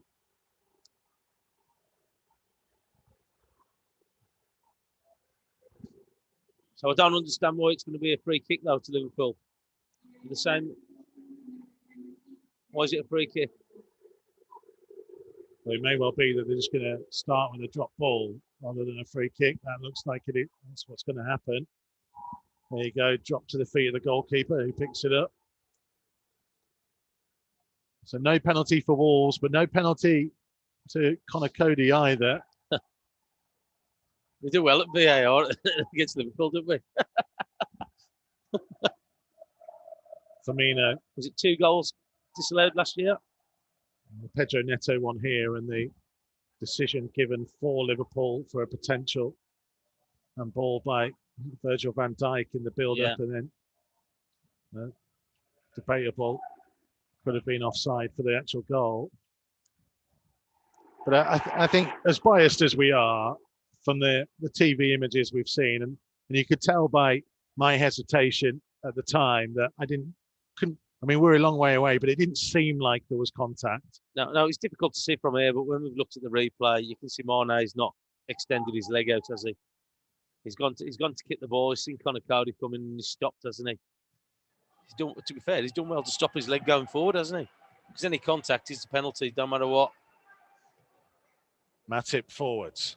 Salah early up to Curtis Jones on the right-hand side. On again to Salah. Marcel with him. Jones back to Salah again, level with the edge of the penalty area. We are deep into added time. The end of the first half here at Anfield. Fabinho in the centre circle. 3 minutes is being played. Mane down the left-hand side up against Semedo. Semedo just about got a foot to the ball. Traore into Dendoncker to Neves, who tried to whip it early towards Neto. Didn't quite get enough on the pass. Yeah, you can see what he's trying to do. He just didn't get all of it, did he? He just needed knocking into the space for Neto, who's running onto it. There's Wijnaldum. Robertson. Back to Gini Wijnaldum. Jordan Henderson, a little bit of a lull from the crowd after that bit of drama. Wolves thought they had a penalty. We'll get the boys' thoughts at half-time. Chris Iwelumo and Dave Edwards with us on Matchday Live Extra tonight. If you weren't with us for the build-up, we had Abel Xavier on. Yeah. As well as the King, John Richards. I'm surprised you never mentioned about the age thing with me. I did watch John when I was a kid. You weren't a kid when John was playing. I was. Half-time whistle then. Wolves trailing by a 1-0. Given to them by Mo Salah, capitalising on a very rare mistake by Conor Cody as he tried to chest the ball down. Didn't know Salah was waiting behind him. And as the ball dropped, the Egyptian managed to nip in and fire past Rui Patricio from close range. Wolves' best moments of the game. There was a couple of dangerous crosses from Adama Traore. They thought they'd got a penalty when Conor Cody went down late on in the half, but VAR checked and there didn't appear to be any contact in there. And Craig Pawson came and checked the video screen and overturned his decision. And Wolves, who've done an awful lot of chasing, trail at the break. Yeah, they have. Even though they've done a lot of chasing, I don't think Liverpool's created a massive amount. A mistake for Conor Cody for the goal. And Wolves have had a couple of incidents going the other way. The Pedence little chip. We had an opportunity. Absolutely. Yeah, so we had a chance there. They had Traore, who's gone down the right-hand side. Just unfortunately couldn't pick out, again, Neto. But look, all the possession that Liverpool had, they haven't really created a great deal. But unfortunately, just got punished for one mistake that's got the goal. So, look, they've got nothing to fear when they come in that second half. I think that they'll probably want a little bit more possession in that second half because, I think Liverpool's in the 70s, high 60s for possession. And I just think that they just need to do a little bit more. More from Tomo to come. We'll also hear the thoughts of Chris Iwelumo and Dave Edwards too here on Matchday Live Extra from Wolves TV. Don't go anywhere.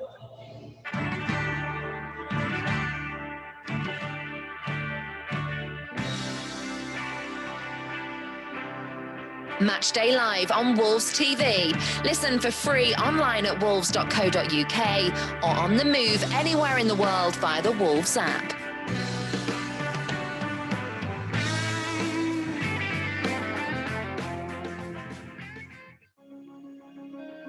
The Old Goal Club has a new series, My Golden Game. Speaking to former and current players, coaches, managers and fans of the matches that meant the most to them. It's a club who I have in my heart, and I always keep following it. I'd been back to Molyneux on a few occasions, and I never got a good reception, and that hurt me a little bit. Not that I thought I deserved better, but maybe because of those two games against West Brom, where I scored 4 goals in 2 appearances. Check out the series so far, featuring the likes of Jody and Lescott, Kevin Doyle, Neil Emblem and Dennis Irwin. I was absolutely delighted when they came in from England, and even more so when, after having a tough first 4 or 5 months, that we were on a bit of a roll and ended up playing in this fantastic game. Old Goal Club, My Golden Game, available now.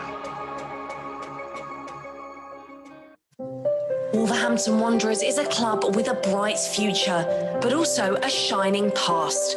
See the history of the club we love, from humble beginnings to the present day, in the Wolves Museum, featuring unique artefacts from our illustrious past and interactive exhibits for kids big and small.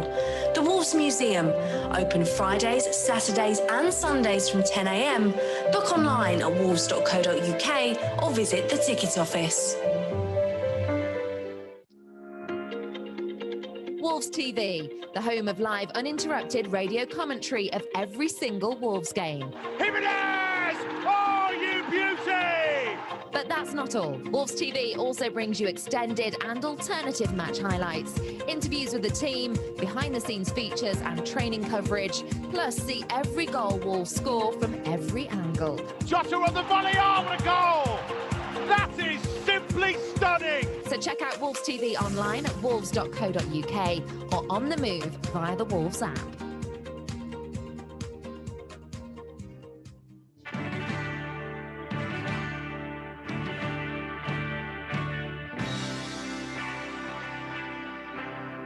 Matchday Live on Wolves TV.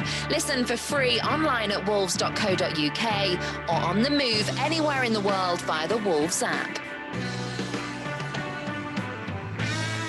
So half-time in Anfield, Wolves trail the champions Liverpool by 1-0, given to them by Mo Salah in that first half. We'll get the thoughts of Andy Thompson, Chris Iwelumo and Dave Edwards very shortly. Let me run you through some of the stats of the first half. Possession-wise, 71-29 in Liverpool's favour. 5 shots each, actually. Only 1 on target for Wolves, though. The best of them, of course, was that Daniel Pedent's audacious chipped effort. Chris Iwelumo, what did you make of the first half overall, I guess? Pretty even, but for one mistake, really? I have to say yes. Possession? No, yeah, I have to say yes. You know, I think we all knew coming into the game that Liverpool would definitely have more of the ball. I've got to say I'm very surprised at that 29-71. I never thought it would be to that extent. But like you just said, 5 shots apiece. I think Liverpool have had 2 on target. Obviously, that Pedence was just a bit of quality. I'm quite happy, you know, in the fact that we're still in the game. It was just an individual error that's got them the goal. I think Conor Cody was just caught in 2 minds to head it or to chest it to Bolly. And like you say, when you've got quality strikers around you like that, you can't really take that opportunity. And he's probably, in hindsight, he's either just put the head through it now. If you look at the penalty thing, you know, I can't believe Manny's actually had the kind of time to pull out, because you can ask David about this. Conor Cody will know that Manny's already committed. So he just knows, I need to get to the ball first, and then it's going to be a penalty kick. Manny, speed of thought, whatever you want to call it, is knowing that he's not going to get there after he's already committed. And you can see how he's managed to kind of pull himself away from it. So Conor Cody's already decided that he's going to go to ground. The referee's at the back end of Manny, so can't really see that. But like you say, that is the reason why VAR's came into the game, because that is the right decision. I'm not sure if Conor Cody received a yellow card, but I think it was just the movement, which I know that the Liverpool players were calling for that. But what we have to remember is, okay, we're up against the champions. Okay, they have injuries, but they have quality in the team. We have still been a threat. There's been opportunities that Traore's put one in for Neto. Neto's been excellent. You know, he's been on his own at times, but he's kept the ball, won his free kicks, got us up the pitch. So there's a lot of positives to take from that half. And like you say, we do have the quality that we will create chances. We just have to make sure that we are clinical when they come along. Dave Edwards, let's talk about that penalty, because I just said to someone, I don't think Cody dived. He was just anticipating being kicked. There's a difference, isn't there? Yeah, Looms is bang on what it says there about Mane, to have that speed of thought to be able to pull out, because Codes is thinking for the life of him that as soon as he gets that touch on the ball, then that's it. It's going to be a penalty. And you can see he's on the way down. He's trying to make the most of it, but waiting for that contact. But for whatever reason, Mane manages to pull out at the right time, and it makes, in slow motion, it makes Codes look a bit of a dive, which he won't want to, especially at Anfield. He won't want people to think of him a dive, but I genuinely don't think it was a dive. He's had a tough first half, Codes, with that mistake, but I did think he recovered well. It didn't seem to affect his performance. So unlike him to make a mistake like that, and it'd have been buzzing when that chance came at the end, and he thought, right, I can get my team back in it, but it just wasn't to be.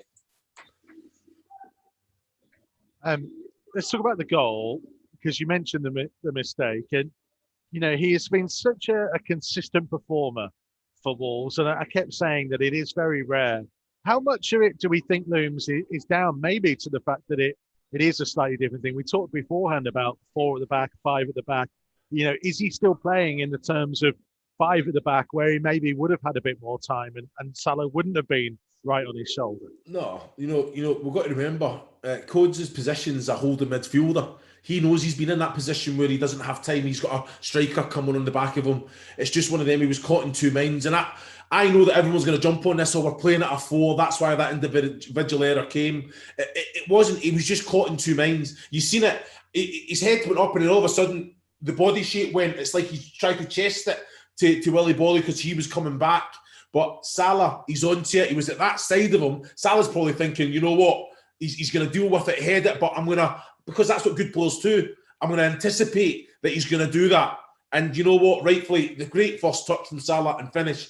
But it's not about the position. For me, I think we've looked steady. I think we've looked good. They've seen a lot of the ball. Their front three are going to trouble any team in the world with what they've got. And I think if it wasn't for that error, we'd be sitting here 0-0. You know, so let's not jump on that, because I know that's what will be playing through Cody's head at the minute. You know, I know he's got a game, but thinking, you know what, we're at a 4. People are going to be analysing me, saying I can't play in a 4. Yes, he can play in a 4. He showed that away at Arsenal last weekend, that he can play in a 4. So we've got to get that one, hit that one at the pitch.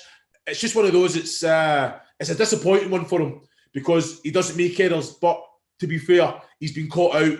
Put your head through that. If in doubt, you know what I mean. Just don't take any chances whatsoever. Should he have got a shout? Is somebody else in that defensive unit got to tell him that? He's the last man, Mike. But that's the point, that he doesn't know Salah's right behind him, right? You could tell from he doesn't know exactly where Salah is. So well, then, if he doesn't know where Salah is, what should he do? If he doesn't know where Salah is, what should he do? Put your head through it and clear. If you know where he is, then you take that opportunity, then you take it down. If you don't know where he is, well, don't even take the chance. Head through it and turn and then get out. But again, it was just one of those things, caught in two minds, because you know what? Because he is such a good player, he's thinking, because if he's not a good player, he's just putting his head through it or his foot through it and clearing his distance. But because he's got that quality, he was just caught in two minds, and it's disappointing for him, because it's his team that he supports, isn't it? But again, he wants to do it for Wolves. He wants to make sure that there's all eyes are watching as well. People are questioning him in a 4, and hopefully, and he did. He reacted well. So hopefully, we can take that into the second half, and then, like you say, just shut up shop. Edo, how's the midfield working for you? We've seen them a couple of times kind of switch. We've seen Ruben Neves at times almost go forwards as a number 10 and be pushing right up high. Yeah, see, Neves at times has tried to lock onto the deepest Liverpool midfielder, whether it's Henderson or whether it's Wijnaldum, whoever it is. I've been a bit surprised by that, because where Wolves have had joy is when Robertson vacates that space and Wolves can counter quickly down that right-hand side. I think the player who picks that pass best will be Ruben Neves, and he needs to be in the middle of the pitch, slightly deeper than the other two to be able to hit that pass. So I'm surprised to see him the one pressing up the pitch, because I think it plays more to Moutinho and Dendonker's strength, because I think they press really well. Even at João Moutinho's age, I think he wins the ball back more than most. So I think them two should be high up the pitch and leave Ruben there for when the ball does turn over in possession. If Codes or Bolly or whoever picks up can find him quickly, you can get him on the half turn, then just hit that space. He's got the range of passing to do that. And you can see already that they're so scared of Traore and his pace. And that is where Wolves going to get back into the game. Nearly did it with a cross, overhit his cross to the back post. It was very good defended by Nico Williams, but just one little bit of quality by Traore and Wolves will be back in this game. Edo, do you think he overhit that cross? I'm sitting thinking Neto should have threw himself at it. I know the defenders got in, but that's a perfect. It's one of those. You'd have been on the end of that. I know for a fact you'd have been on the end of that. I think he's lifted it when he shouldn't have. He should have tried to whiz it across the floor, because I think defenders would. I think as soon as it lifted in the air, I think the defenders can almost leave it and just try and shield. Where if it's along the ground, I think they've got to make a decision. They've either got to go for it themselves, fair point, or if they're going to leave it, they know someone's right behind them. I think because he lifted it and he hit it probably a little bit too hard, it did make it hard. And I think, to be fair to Neto, he did try and get back in, but I thought Nico Williams saw him coming, got his arm out, and was quite brave in that challenge. Tom, I'm just looking down now. Fabio Silva is amongst those substitutes kicking the ball around at half-time. Would you be tempted in the next 15 minutes after half-time to change it up top? Look, so I'm sure that Nuno will make a change when he thinks it's right, but I'd leave it as it is for me. Yeah. I'd leave it as it is. I think the three up front will come into the game. I think they'll cause more of a threat as the game goes on. And already we've seen glimpses of what they can do. Neto down that left-hand side, Traore down this right-hand side. Just need to get a little bit more possession of the ball for me. So I'll just think that if we can get our foot on the ball a little bit more and have a little bit more possession, I think we can cause a bit of a problem for them. But I'd leave it as it is for the time being. Right. Players are coming back out. Iwelumo and Dave Edwards, thank you very much. More from you at full time, more from Tomo as well, of course, to come in the next 45 minutes, where hopefully Wolves are going to get themselves back into this game at the home of the champions. Don't go anywhere.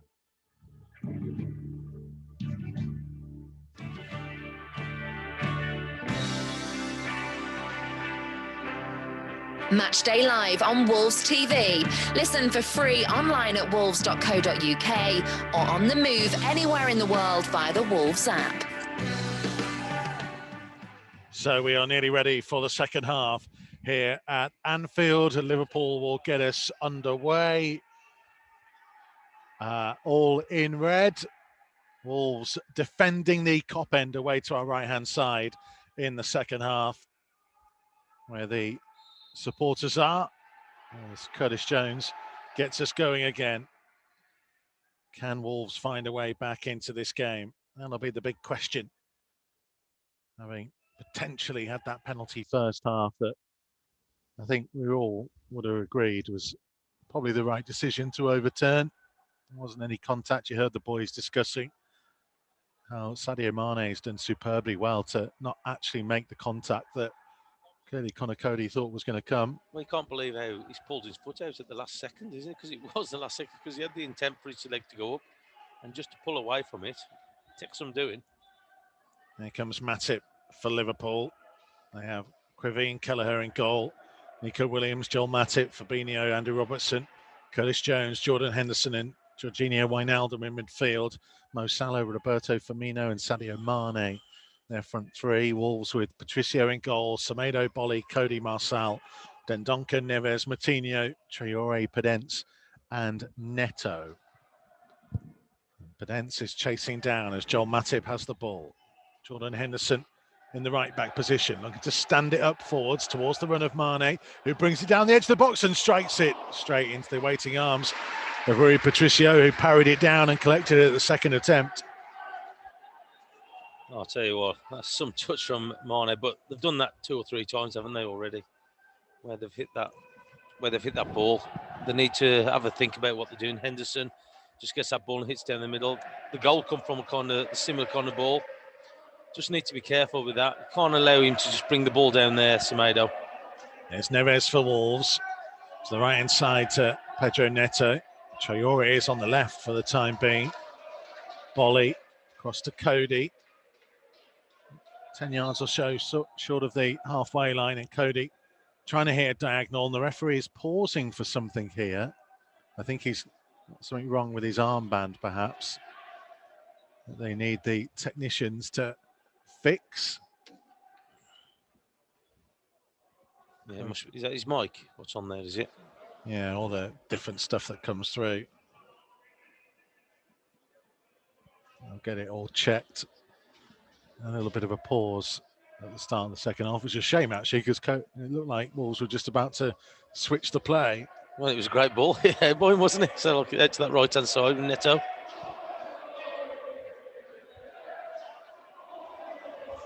You would hope that he's going to get the ball back to Conor Cody. We're just watching that replay of Mane again. Was it for the 30-yard ball, 40-yard ball, hit to Mane? I think that we've got to do a lot better than that. Can't be letting him bring that down there. Craig Pawson is back on, in case you were concerned. Yeah, there we go. So he has done the right things. Get back to Conor Cody. But the crossfield ball they were hoping for wasn't on in the end, because Liverpool were obviously able to get back into position. So this is Marçal on the left-hand side. So this is what they do really well, don't they, Liverpool? Suffocate you into getting the ball back. Traore forced back into his own half. Wijnaldum at his back to Matinho. To the right-hand side to Semedo. Over the halfway line come Wolves. Pedro Neto. Infield to João Matinho. To find Willy Bolly. A little short pass to Neves in the centre circle. Cross for Cody. Up towards halfway. Back infield to Bolly.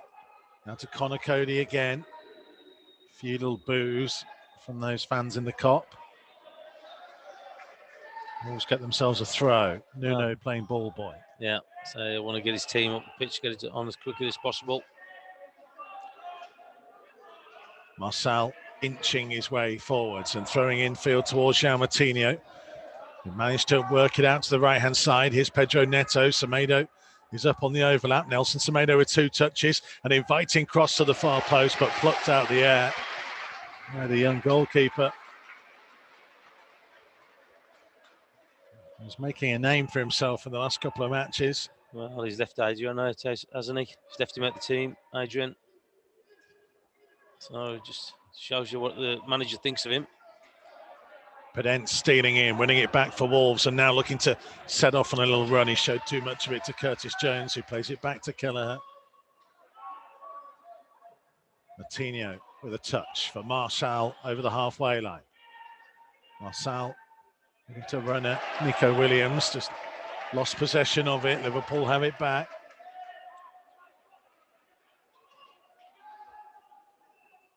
Here comes Henderson forwards, evades Matinho. 1-2 with Wijnaldum, but Dendoncker got a foot in. Cody inside his penalty area looking to switch it early up towards Pedro Neto. Robertson just got his head to the ball. Neves with an early one to find Neto. He couldn't work it down the line for the run of Semedo, and Liverpool winning it back again. Yeah, again, you've just seen examples of the way that they win the ball back.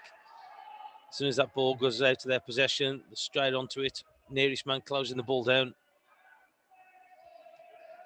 Salah for Matip.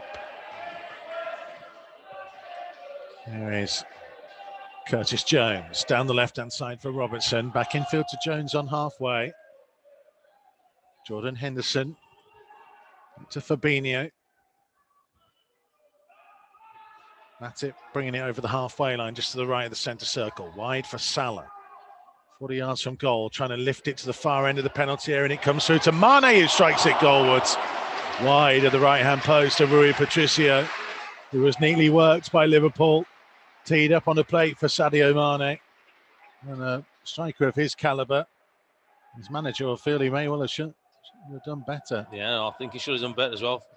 What I will say, though, so it's a great ball from Salah to pick out Robertson, but I think Bolly might have just put him off a little bit. No, so he's away from him.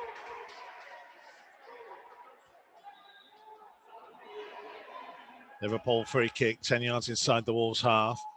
Andy Robertson continuing on his run here for Mane's pass. Robertson into the penalty area and the ball played off Willy Bolly and a Liverpool corner, and it just feels like the home team are going through the gears again and upping the tempo. Yeah, they have, haven't they? They've got a bit between the teeth a little bit.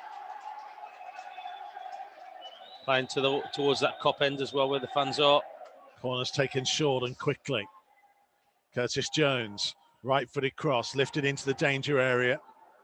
First header for Swan Wolves, and Willy Bolly went charging in and was clattered into. Oh, it's a brave header, that is. So brave header. He knew that he was going to get hit, but he's still gone for it, Bolly.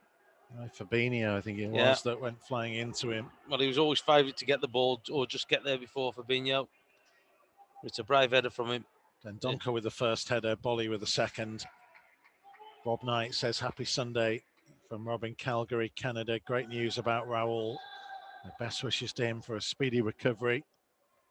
Hoping we can get one back and send a message to the big six that we're coming after them. If nothing else, make me proud, says Rob in Calgary, Canada. David Rolls enjoying an American Sunday lunch, listening to Wolves. He still thinks it's going to be 2-1. Here comes Adama Traore down the left-hand side, trying to cut infield on his right foot. Attempted switched ball, never had enough height or distance on it. Bolly on the halfway line. Traore has stayed on this left-hand side. It's not been a temporary measure. Neto trying to drift in from the right. Just blocked off a little bit by Curtis Jones there. The ball's going to go behind for a goal kick, but that's really the question, Tomo. Is that not obstruction? Because Curtis Jones just stepped right across in front of him. Well, I'm going to say, I thought it was obstruction. Didn't we have one in the first half for Minho? So we're exactly the same, where I think it was Moutinho just stepped across him and just blocked him off free, and the referee gave a free kick to him. Again, that's that consistency thing we're looking at again. Marçal intercepting a diagonal ball that Cody can now find Semedo. Just seems to have gone out of the game. Obstruction as an indirect free kick. It seems referees are happy to allow it. Moutinho, Pedent needed to hang on to it there. Couldn't do so. And Liverpool now threatening on the counter again through Mane in a central position. Moutinho back in. Neves nearly left it for Firmino. And it's just got a little bit ragged here as Pedent loses it too easily again. Well, that's just wasteful, isn't it? So we've worked really hard to win it back, and all of a sudden, like I said, we're just stretching for little bits and pieces, and it's ended up in Liverpool hands again. Wijnaldum for Nico Williams. Down the line on the right-hand side for Mo Salah. Marçal back across in front of him. Saves it, giving away a corner, but at the expense of a throw down by the corner flag.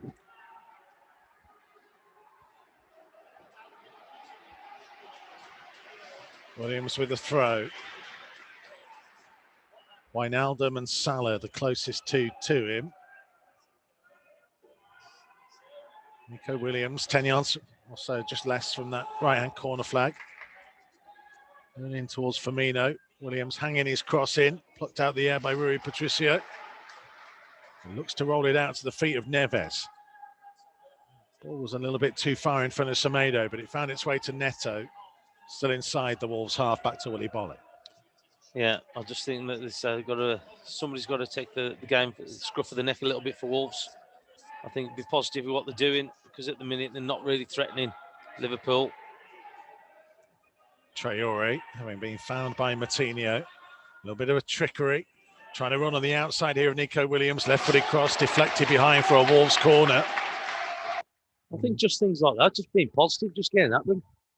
Just putting him on the back foot a little bit, so because it has been a little bit too comfortable for Wolves. João Moutinho coming across to Tate. Neto will come over with him. Bolly and Cody arriving from the back. Then Donker again at the far post. Liverpool defend really deep these set pieces. Yeah. We've got 6 players in their own 6-yard box, and then 2 just protecting them between the 6-yard box and the penalty spot, where the 3 Wolves runners will come from. Moutinho playing short to Neto. Now to Moutinho, who looks to try and drift it to the far post, and Kelleher had to come and get a touch on it as Wolves had 2 flying around Dendoncker and Cody at the far post. Either one of them could well have been heading home. Yeah, that was That was just unbelievable there. So he just gets his fingertips to it, doesn't need the Liverpool keeper. Oh, then Donker coming in as well. Open goal if he'd missed it. Neto with a corner, short on the right-hand side this time to Moutinho. Moutinho scooping it backwards to Traore, who tries to whip across in, comes through to Connor Cody, who couldn't quite get full control of it. And the ball was nipped away from him at the vital final moment. Oh, I think a touch closer to him, he's scoring that. Similar situation there with England, wasn't it? Going at that back post. 960 days since his last Wolves goal. Well, there's nobody more deserved one, and then especially what's happened in the game.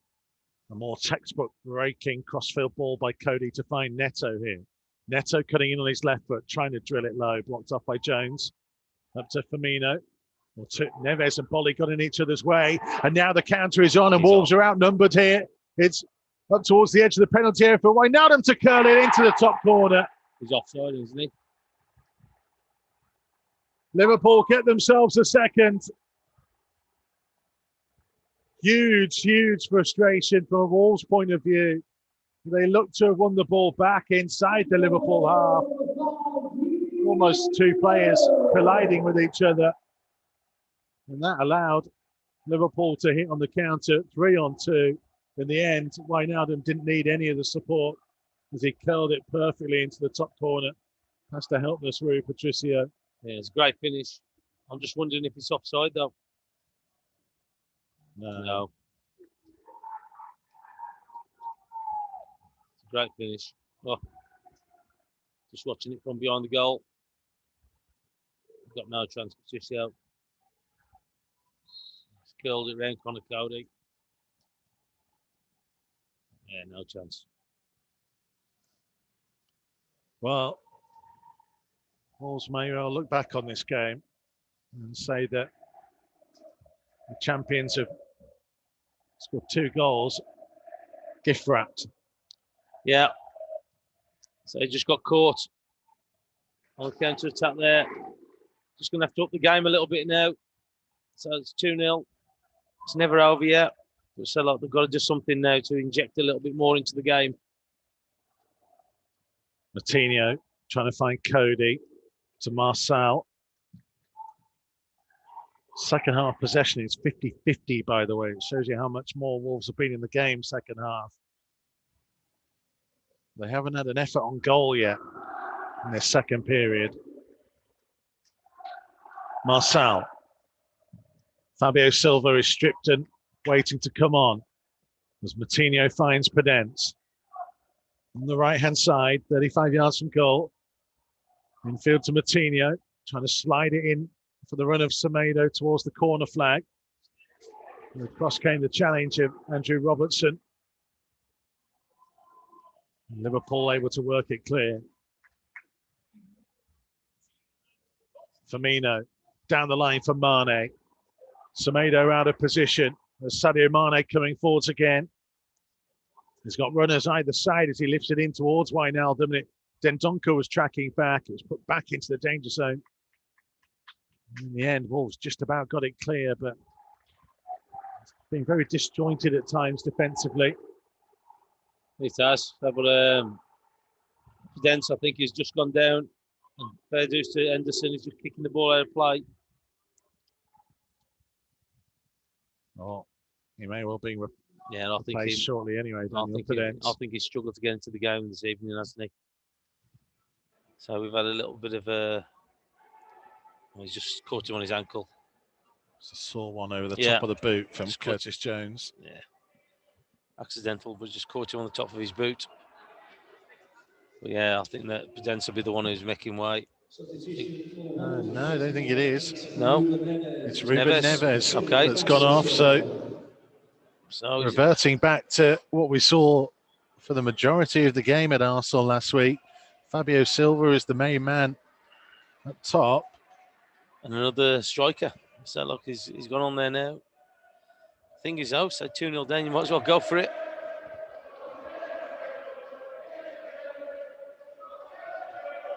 Yeah, there is.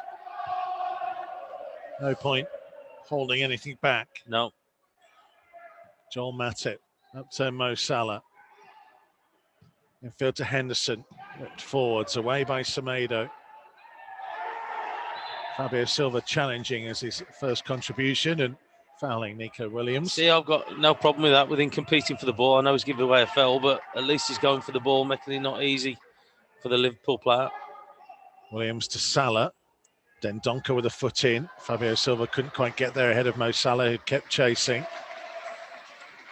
Now Fabinho. Curtis Jones to Mane. Back infield to Firmino. Up again to Jones. Bolly snapping away at him. Got something on the ball, but Curtis Jones held him off and found Henderson, who whips it out to the right hand side to Nico Williams, midway inside the Wolves half. Infield to Mo Salah. Henderson across to Robertson, in towards the feet of Curtis Jones. Yes, it's going to have to get into them a little bit, isn't they? Going to have to do something to unsettle them, because they're becoming more and more comfortable, Liverpool, with the ball. Cody trying to switch the play. Jones got his head to it though. And Liverpool very comfortable as things stand. Wijnaldum wide for Williams. Trying to cross from deep, hit the back of Marçal, out of play for a Liverpool throw. And there was no shame in coming to Anfield and losing. Oh no, so as John said earlier, it's a difficult place to come. Manner of the goals will be the frustration. Nico Williams was down for a moment. Marçal actually picked him up before Joel Matip put the ball out of play. Yeah, that'll be the problem with Nuno. He's looking at the goals and the way that we conceded them.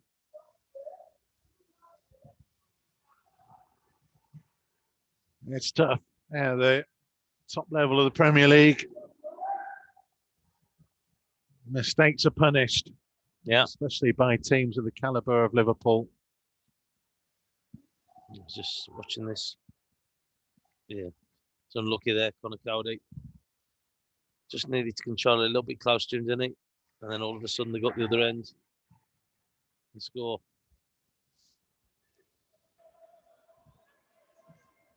Jones up to Mane. Back to Curtis Jones, who just got there ahead of Daniel Podence. It's those little things where the ball just hasn't quite run in Wolves' favour at times. Well, I think you just said it there, nearly got there. So that's the thing, isn't it? So we just nearly got to most of the things. We just got to try and get there. Here comes the run of Andrew Robertson down the left-hand side towards the byline, hanging his cross up towards the far post. Offside flag is going up. Thought he was. Marçal had to deal with it. He didn't know that flag was going to go up late. Flag was against Mo Salah, maybe. No, it was Robertson on the left-hand side. It was the first initial ball to him. Trent Alexander-Arnold is getting ready to come on.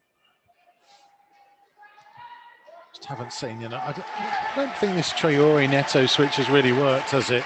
Well, second half. No.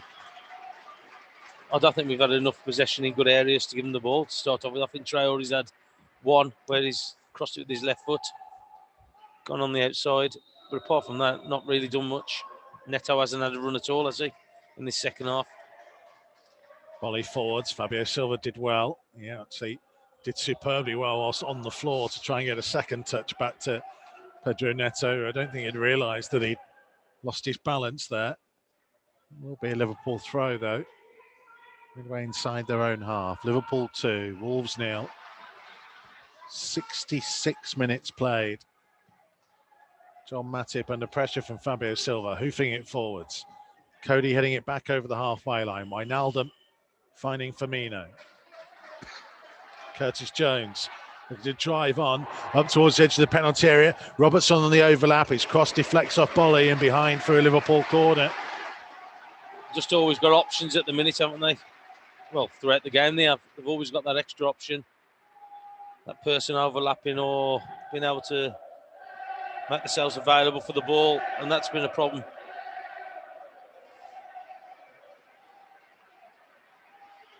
Taking their time, Jordan Henderson and Mo Salah having a long old conversation as Henderson comes towards the corner flag.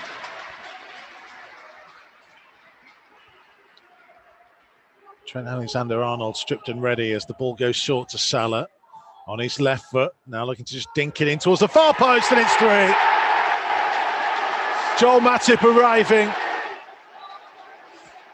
Too many numbers to deal with from Wolves' point of view. Liverpool 3, Wolves 0. What I will say as well, they've got 2 players out for the short corner. We didn't have nobody out there to try and stop it. We allowed Salah just to put the ball into the area where he wants. Yes. Yeah, we've got nobody out at all. They've got 2 players out here, Henderson and Salah. Got all the time in the world just to put the ball in. No one sticks with the run either. No. And it's a simple finish inside the 6-yard box. Well, there's Mane behind him as well. Yeah, Giusio's got no chance at all. Yeah. Nico Williams replaced by Trent Alexander-Arnold. Liverpool getting stronger, if anything. Yeah. Only egg going to weaken the side is he with the quality that he's got. Ball forwards for Traore to chase. That goes all the way through to the goalkeeper. And we have a good 20-odd minutes still remaining.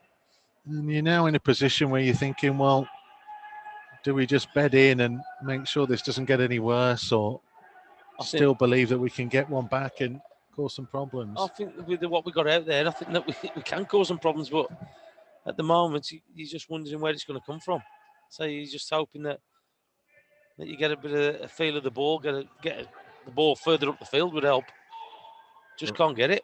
Ryan Aït-Nouri is being prepared. As Traore chest down for Moutinho, back to Traore. Awkward one to try and control. Down the line for Fabio Silva. He's trying to hold off Alexander-Arnold and go running past him on the outside. Still has it. Back to Traore. Infield here to Jean Moutinho. Moutinho, 25 yards from goal to Semedo. Out wide to Neto. Neto on his left foot, lifting his cross in. Dendoncker arriving, heads it straight at the keeper. That's a good chance, isn't it? Good chance for Dendoncker. Good ball in from Neto on that right-hand side. I think that's probably the first time he's delivered something in this second half. Yeah, probably is Wolves' first real effort of the second half. Really Neto sliding in, but the ball bounced off him. And worked out to the right side to Salah. Up against Marçal, into the penalty area. Salah past him. Marçal sliding in. Salah still has it. He goes down. Referee says no penalty. Waves away any protest. And then Wolves winning a free kick. Well, they did well there just to crowd Salah out, I think. Then Donker and Marçal. They're just going to check this, I think. It's just being told to hang on a second. Marçal before he takes the free kick. No. Yeah, check over. No penalty. No penalty. Just looking at the replay there. The sub coming on. Aït-Nouri coming on. Yeah, it just fell to the floor, Mo Salah.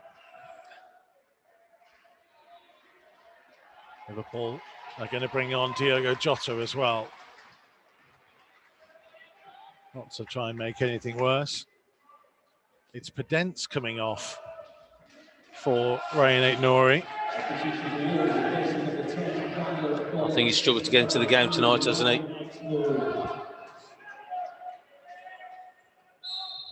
So, interested to see whether Marçal will go infield and they'll go to a back 5 with Aït-Nouri coming on. Yeah, I to think play they've gone wing to back. a 3 when Marçal stayed there, hasn't he? I think they've gone to a 3 at the back with Bolly, Cody and Marçal. He's still pretty wide though. They still look like a 4 at the minute. Just Aït-Nouri ahead of him. Traore back over to the right-hand side. Neto will play through the middle. Here's Fabio Silva picking up on the ball. 25 yards from goal. Tried to work it wide to Aït-Nouri. Definitely looks like they've stayed with 4 at the back at the minute. And Salah to Wijnaldum. 71.5 minutes played. Liverpool 3, Wolves 0. And this Sunday night up on Merseyside. Wijnaldum to Fabinho. Robertson, intercepted by Martinho on the halfway line. For Traore, trying to step in field from 2 challenges. Martinho flicked it towards him. Traore looked like he was caught there. The referee's not interested in giving Wolves a foul. And he will give a free kick to Liverpool in the centre circle as Martinho went flying in. And again, it looked like Martinho was the man who was caught. I think it was the initial one, Dendoncker, I think, on Henderson. Yeah, he did get caught by Henderson as he's come with the challenge. Oh, it's Firmino coming off to allow Diogo Jota to come on.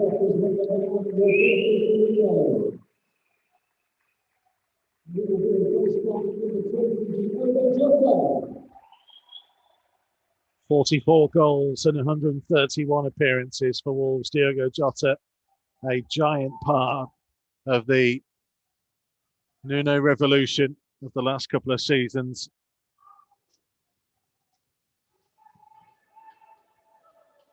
There's Fabinho. Robertson back to Fabinho again. Now with Matip all the way back to the goalkeeper Kelleher. He made the save of the night when he denied Daniel Podence in the first half when it was 0-0. There's Matip. Wijnaldum caught in possession by Dendoncker. Aït-Nouri to Neto on the left-hand side. Back to Ryan Aït-Nouri. A couple of step-overs from him. And then a loose pass in field that wasn't close enough to Pedro Neto. Jota to Salah. Racing down the Liverpool right. Cutting in field, trying to switch the play. They've got numbers over again. Curtis Jones to Mane. Left-hand side of the penalty area for Sadio Mane. Back to Curtis Jones. Taking it back onto his left foot, striking it. Parried down and saved by Rui Patricio. Yeah, pretty easy for him in the end, wasn't it, Patricio? But I just saw that down there, Aït-Nouri down this left-hand side. Got to do better on the ball for me. I know he's only just come on. It's probably his first touch. But we've got to do better on the ball, especially in that top third. But it has been difficult all evening for us to create anything. Dendoncker on the edge of the centre circle. Vitinha is stripped and ready to come on in a second as Marcel plays the infield to Dendoncker, who tries to switch the play out to Traore. Lovely ball from Dendoncker. Traore onto his left foot. Low cross, didn't beat Jones, the first man. Semedo heading it forwards. Matip got there first. And here comes Sadio Mane again down the left-hand side as Liverpool want to take advantage of Wolves committing numbers forwards. Mane, Jota to Henderson, middle of the half. Back to Curtis Jones, just a couple of yards from the left-hand corner of the box. Onto Jota again. Bolly tracking him. Curtis Jones to Henderson, to Jones, to Jota. Again, a couple of yards from the corner of that box. Infield to Mo Salah. Back to Henderson. Liverpool are just coy and calm and manoeuvring Wolves where they want them to go. Wijnaldum. Alexander-Arnold on the right-hand side. Salah has come over to him. Forced backwards to Matip. Chase on for Fabio Silva as it goes to Fabinho. Jones trying to switch the play. Aït-Nouri there just ahead of Alexander-Arnold, but his header can only find Henderson. Salah. Now Henderson again. Across the centre circle for Fabinho. Robertson. Infield to Jones. Henderson again. Matip to Fabinho. Over the halfway line for Curtis Jones. All the tempo is the way Liverpool want it to be played at the minute. Yeah, that's the concern, isn't it? They're just sorting out the pace of the game, making it difficult for Wolves to even get a touch on the ball. Very comfortable. Wolves just backing off from it at the minute. And so they're in no rush to force the ball forward. Liverpool just keeping a little bit of possession around about the halfway line.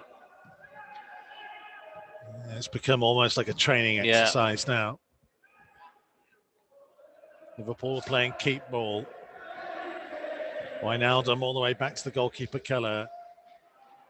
The penalty spot just to the right of it. Still Vitinha waiting to come on. Liverpool showing no sign of giving up possession or going anywhere near being out of play. Curtis Jones pulling the strings, finding Alexander-Arnold. Early low cross into the danger zone. Mane closing in. It's 4. Comfortable finish from just outside the 6-yard box. It's turning into a rout at Anfield.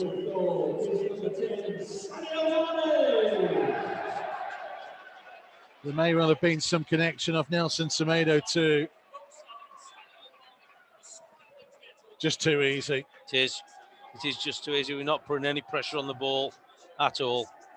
And they're just cutting us out. And you got 2 players in there. Nobody picking them up. Salah or Mane could have scored in the end. It was an I think own it's goal. come off Semedo, yeah. That's why Mane was looking a little bit sheepish.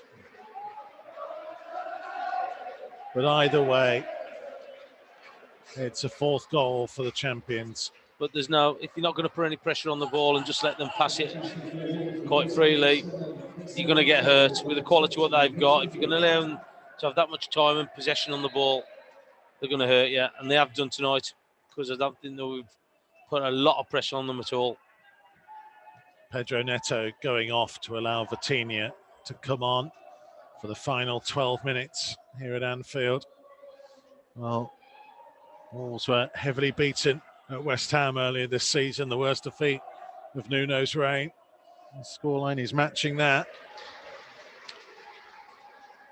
And at the minute, we don't look like we're offering anything going the other way, do we? So look, we haven't really had that much possession in the Liverpool half throughout the game, but especially not in this second half. Well, again, they get to the stage where you just start to think, don't concede anymore. Connor Cody, not a night that he will want to remember. Textbook diagonal ball out to Traore. Traore up towards the corner of the penalty area, cutting infield, left-footed cross to the far post, comes all the way through to Ryan Aït-Nouri, who strikes it. Comfortably saved and parried away by the goalkeeper. Aït-Nouri lifting it in again. It was just over the top of Fabio Silva, and Vitinha was arriving but couldn't quite get on the end of it. Now a little bit of a mistake by Curtis Jones. Here's Traore into the penalty area, low strike. Long way wide of the right-hand post, the keeper. Now, he's onto it sharp enough, Traore, but the angle was against him, wasn't it? Never really got it out to his feet either. Just kind of pulled it.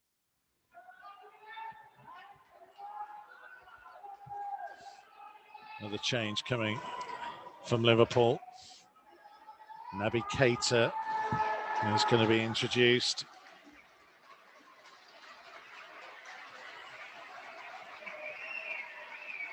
And Jorginho Wijnaldum will get the captain's armband as it's Jordan Henderson who's going off.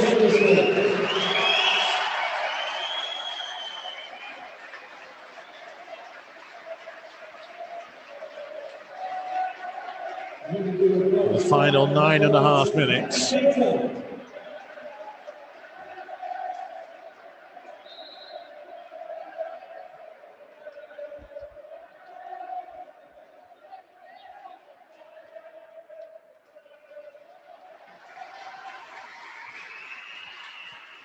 Gallo with a goal kick.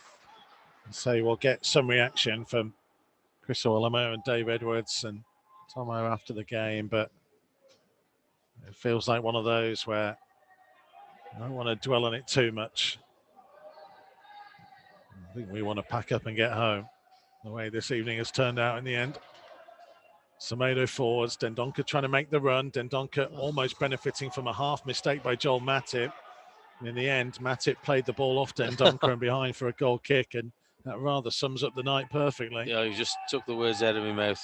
So that just sums up the evening, doesn't it? So he's in a position there. So like he just tried to ride the tackle a little bit, Matip, and he was just come off him and ended up going out for a goal kick. And that just does sum it up, Mikey, unfortunately. Big question then I will put to you, Tomo, and the boys after the game. I'm giving you prior warning. It's about the back four, because that's what a lot of fans will be asking.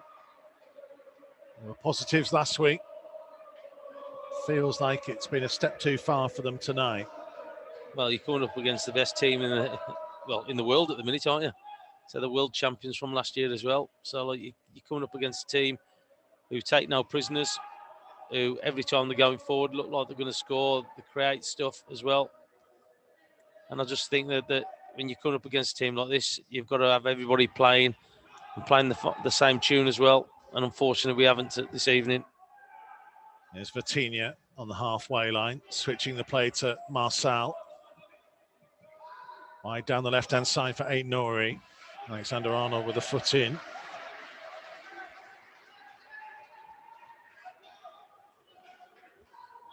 Marçal will take the throw.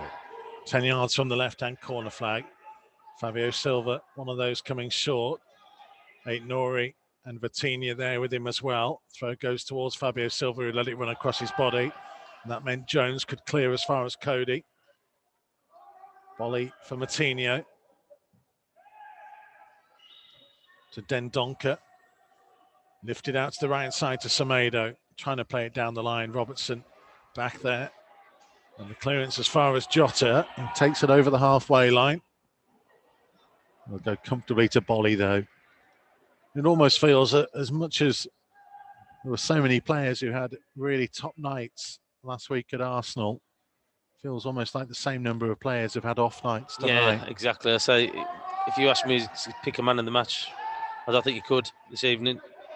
I don't think we've been at the races a little bit with it. And so I don't want to be negative or anything, but it's just not a good performance this evening, unfortunately.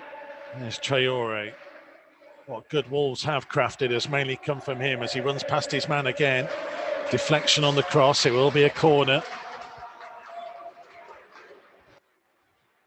So you go back to a wonderful save by Kelleher to deny an audacious chipped effort by Daniel Podence in the first half. Then the Conor Cody mistake where he chested the ball down, not knowing that Mo Salah was right behind him. Salah didn't need any invitation to steal the ball and turn it home.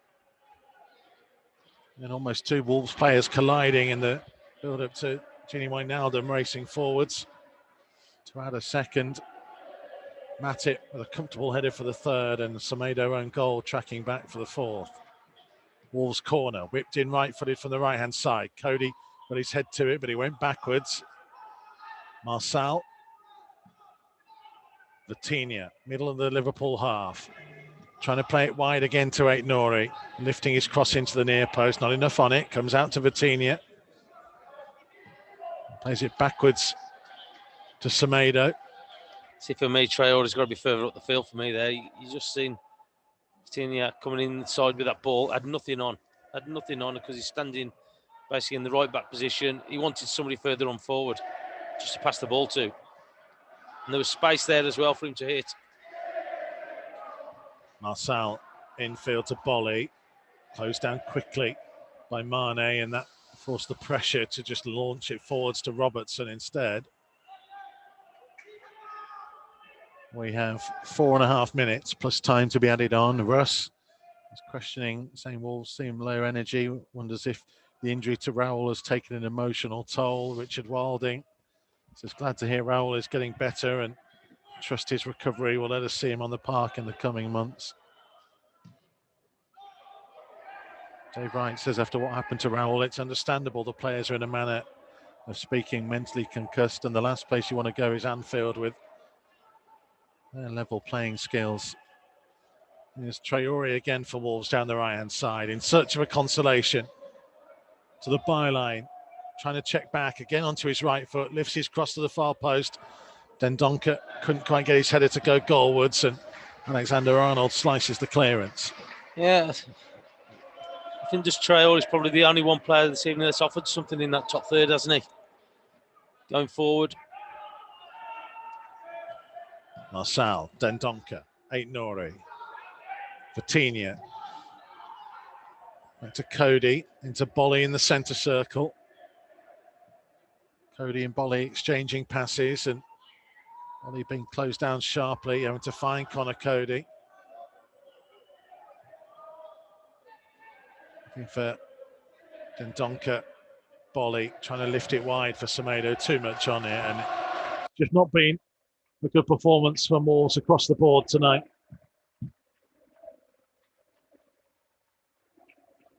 They felt the pressure from a high tempo and intense Liverpool performance.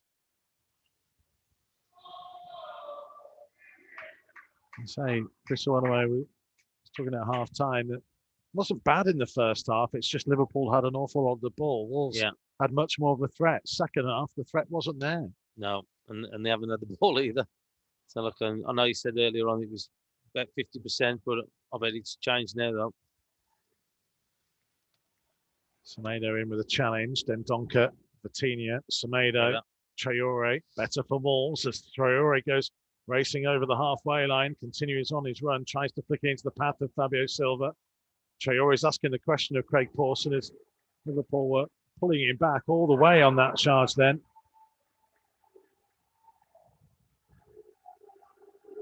He's got a point, isn't he? Vitinha is going to get a yellow card here. Frustration, I think that.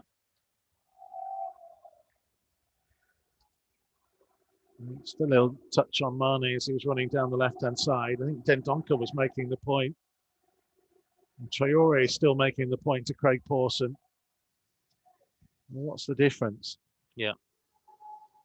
Bolly with a header away. Dendoncker went flying in on the challenge. It'll be a Liverpool free kick. A couple of yards from the corner of the penalty area. They have just over a minute of the 90 left. Hopefully not too much to be added on. 52-48 in Liverpool's favour is the possession second half. The Wolves have had a lot more of the ball than they did first half, but they've been a lot less threatening with it. Yeah, that's why it doesn't seem like it, does it? That's probably why. They haven't been as threatening in this second half. Trying to prevent Liverpool from getting a fifth here. Robertson amongst those stood over the ball. It's Robertson left-footed to whip it into the danger zone. It goes all the way through and behind for a goal kick. Yeah, better defending at least there. Kept Liverpool away from the ball there on the delivery.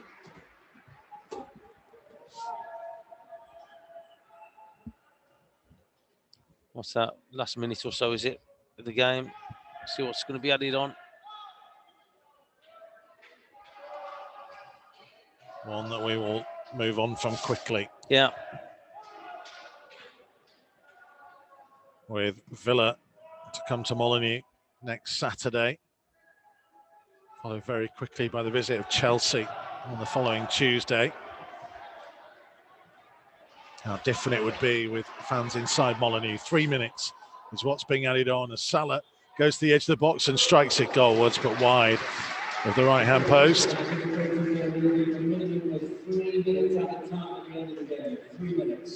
Well, it was a drama-laden first half, really, wasn't it? Connor Cody at both ends. His mistake gave Salah the opportunity to put Liverpool in front, and it looked like he'd won Wolves a penalty late on in it. Craig Pawson was advised to go and check the screen for VAR and saw that Mane had pulled out the challenge. So there was no contact on Connor Cody and the penalty decision was overturned. Martinho to Dendoncker here. And in truth, Wolves haven't really looked like scoring second half. Vitinha trying to change that. Dendoncker, Semedo. Back to Dendoncker. To Willy Bolly on the halfway line. Last couple of minutes of the match. A strange silence effectively befalling over Anfield. As Bolly plays it out to Semedo out wide on the right-hand side, fairly deep inside the Liverpool half. Infield to Vitinha. Now Martinho on the edge of the centre circle. To his left-hand side to Marçal. Back infield to João Martinho.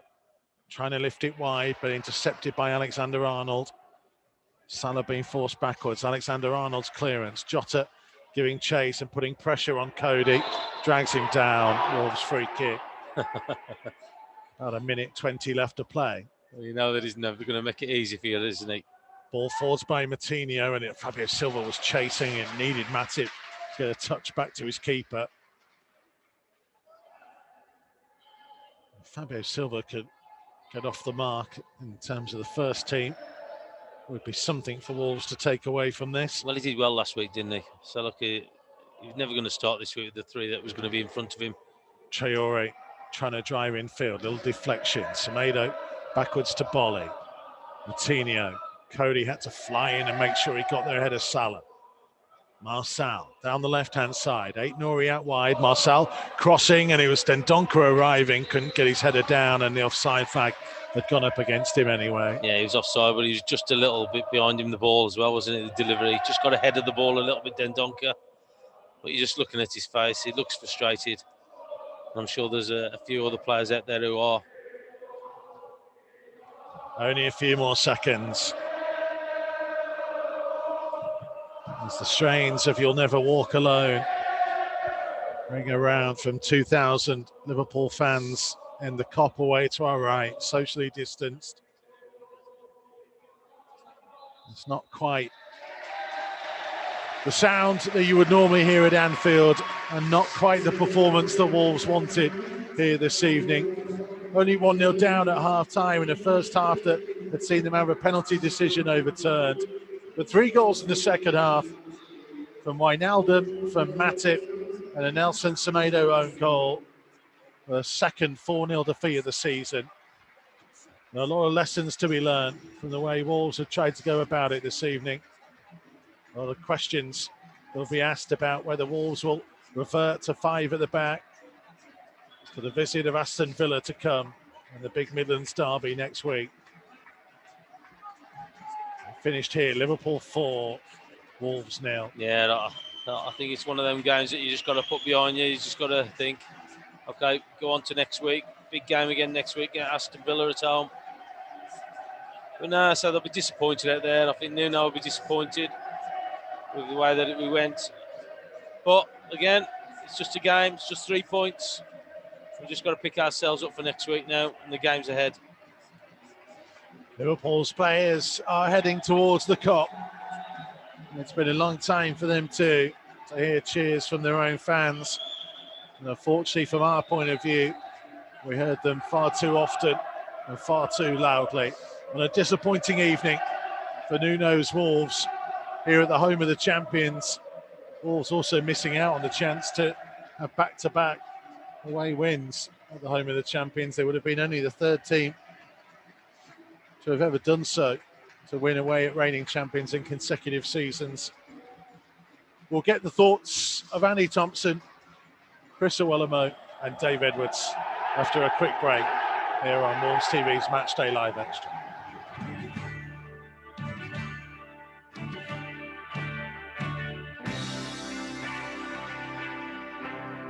Matchday Live on Wolves TV. Listen for free online at wolves.co.uk or on the move anywhere in the world via the Wolves app.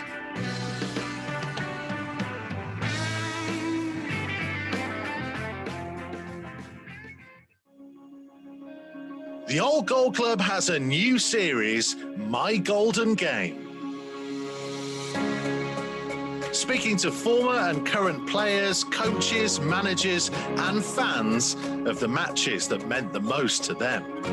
It's a club who I have in my heart, and I always keep following it. I'd been back to Molyneux on a few occasions, and I never got a good reception, and that hurt me a little bit. Not that I thought I deserved better, but maybe because of those 2 games against West Brom, where I scored 4 goals in 2 appearances. Check out the series so far, featuring the likes of Jodian Lescott, Kevin Doyle, Neil Emblem and Dennis Irwin. I was absolutely delighted when they came in from League One, and even more so when, after having a tough first 4 or 5 months, that we were on a bit of a roll and ended up playing in this fantastic game. Old Goal Club, My Golden Game, available now.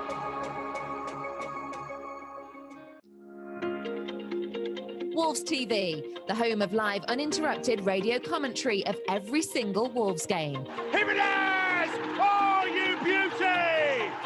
that's not all. Wolves TV also brings you extended and alternative match highlights, interviews with the team, behind-the-scenes features and training coverage, plus see every goal Wolves score from every angle. Jota on the volley, oh, what a goal! That is simply stunning! So check out Wolves TV online at wolves.co.uk or on the move via the Wolves app.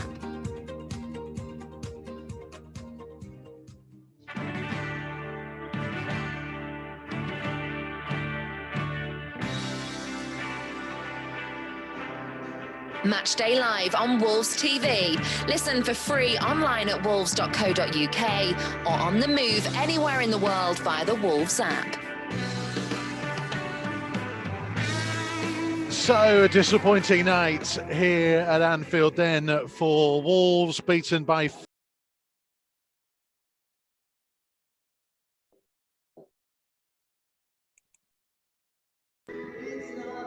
Chris Iwelumo, one that we will want to forget, I imagine. Looms is still muted. Let's go to Dave Edwards. Can you hear us? Yes, I've got you now, mate. What do you make of that in the end? It's so disappointing, that second half performance. Very unlike Nuno's Wolves team. Felt after Liverpool got that second goal that it was just going to be more and more goals, and Wolves didn't really have any threat then going forward.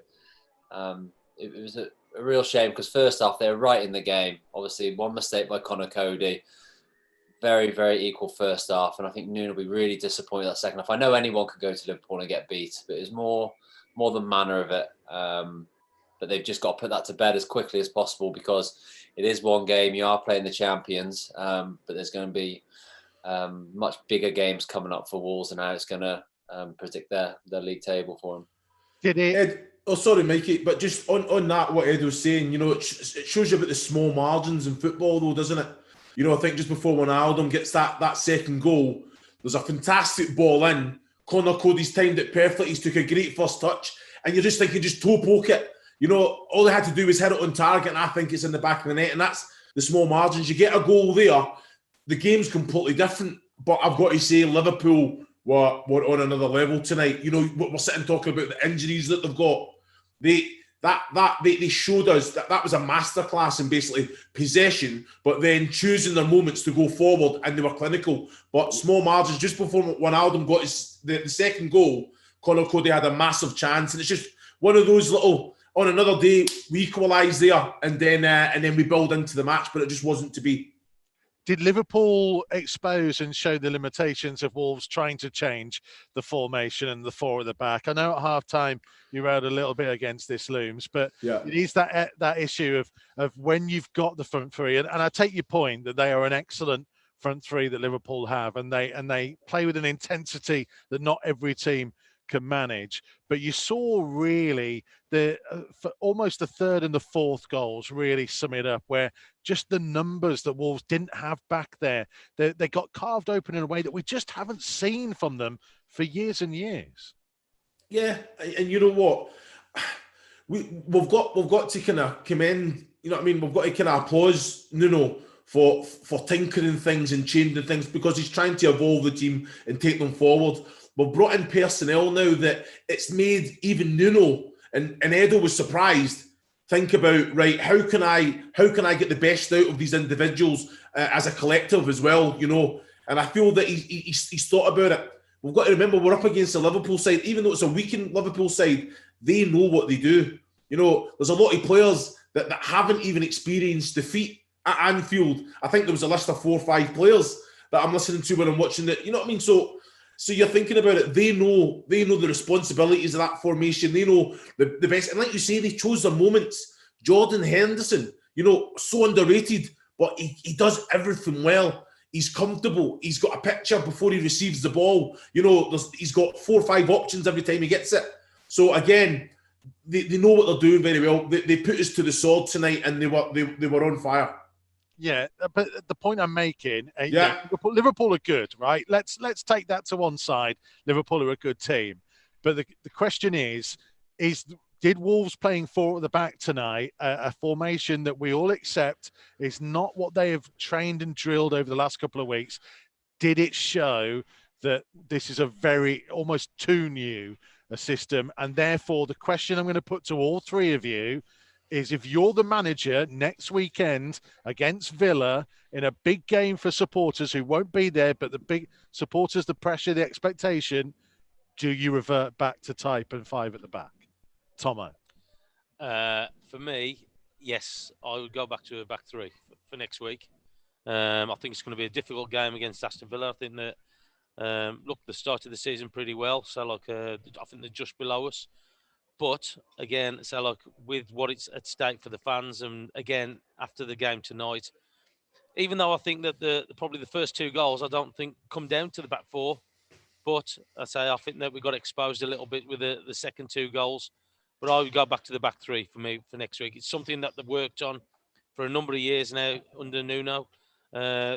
This formation, I still won't put it to bed. I still think there's times when we can still use it. But for me, I'll go back to the back 3, what everybody is comfortable with. And behind the scenes, we can still work on that back 4. We can still work on certain things throughout there. Because for me tonight, we never really had possession of the ball. We never really kept it. As soon as Liverpool lost it, they won it straight back. And that was the difference between the 2 sides. And I think Loom's just touched on it there. The options when they've got the ball, there's numerous. Okay. And again. Okay, that's 1 vote for back 5. Dave Edwards?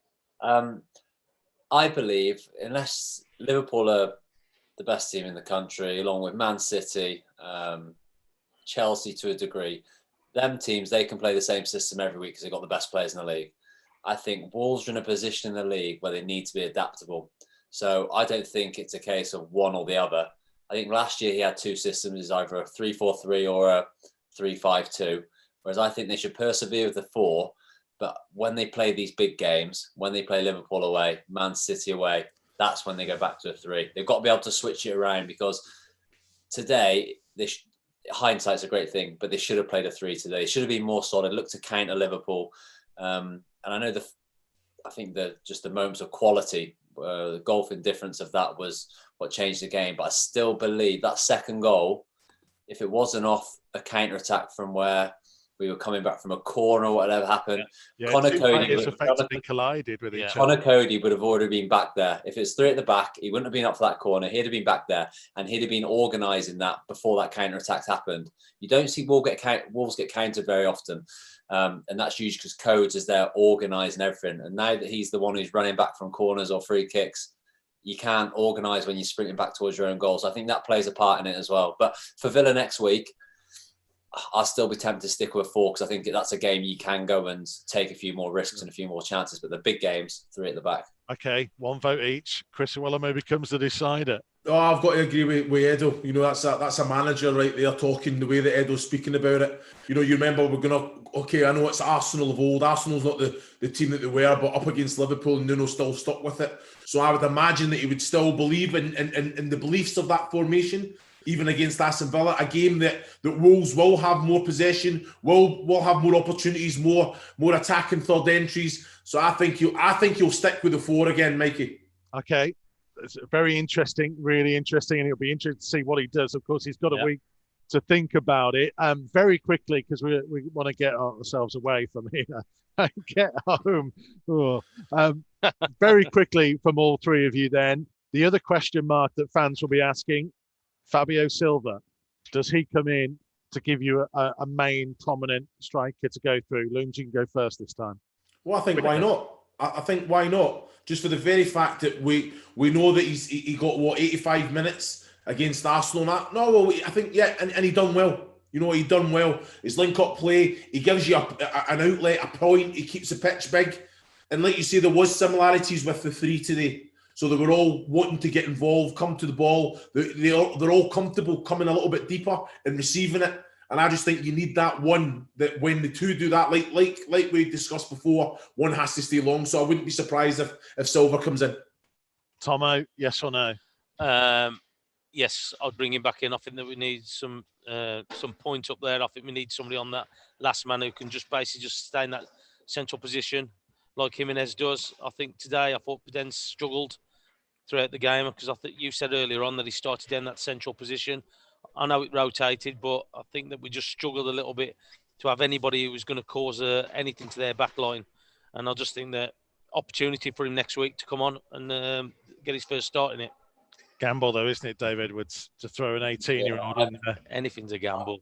I'd still be a bit hesitant if I was Nuno. I think you're better off building his minutes, getting more confidence, because even at times today he tried, and I thought he was a bit of a bright spark, but the physicality was a bit too much for him at times. And I know he can be a point, but I just think Villa won't be the same as what Liverpool were.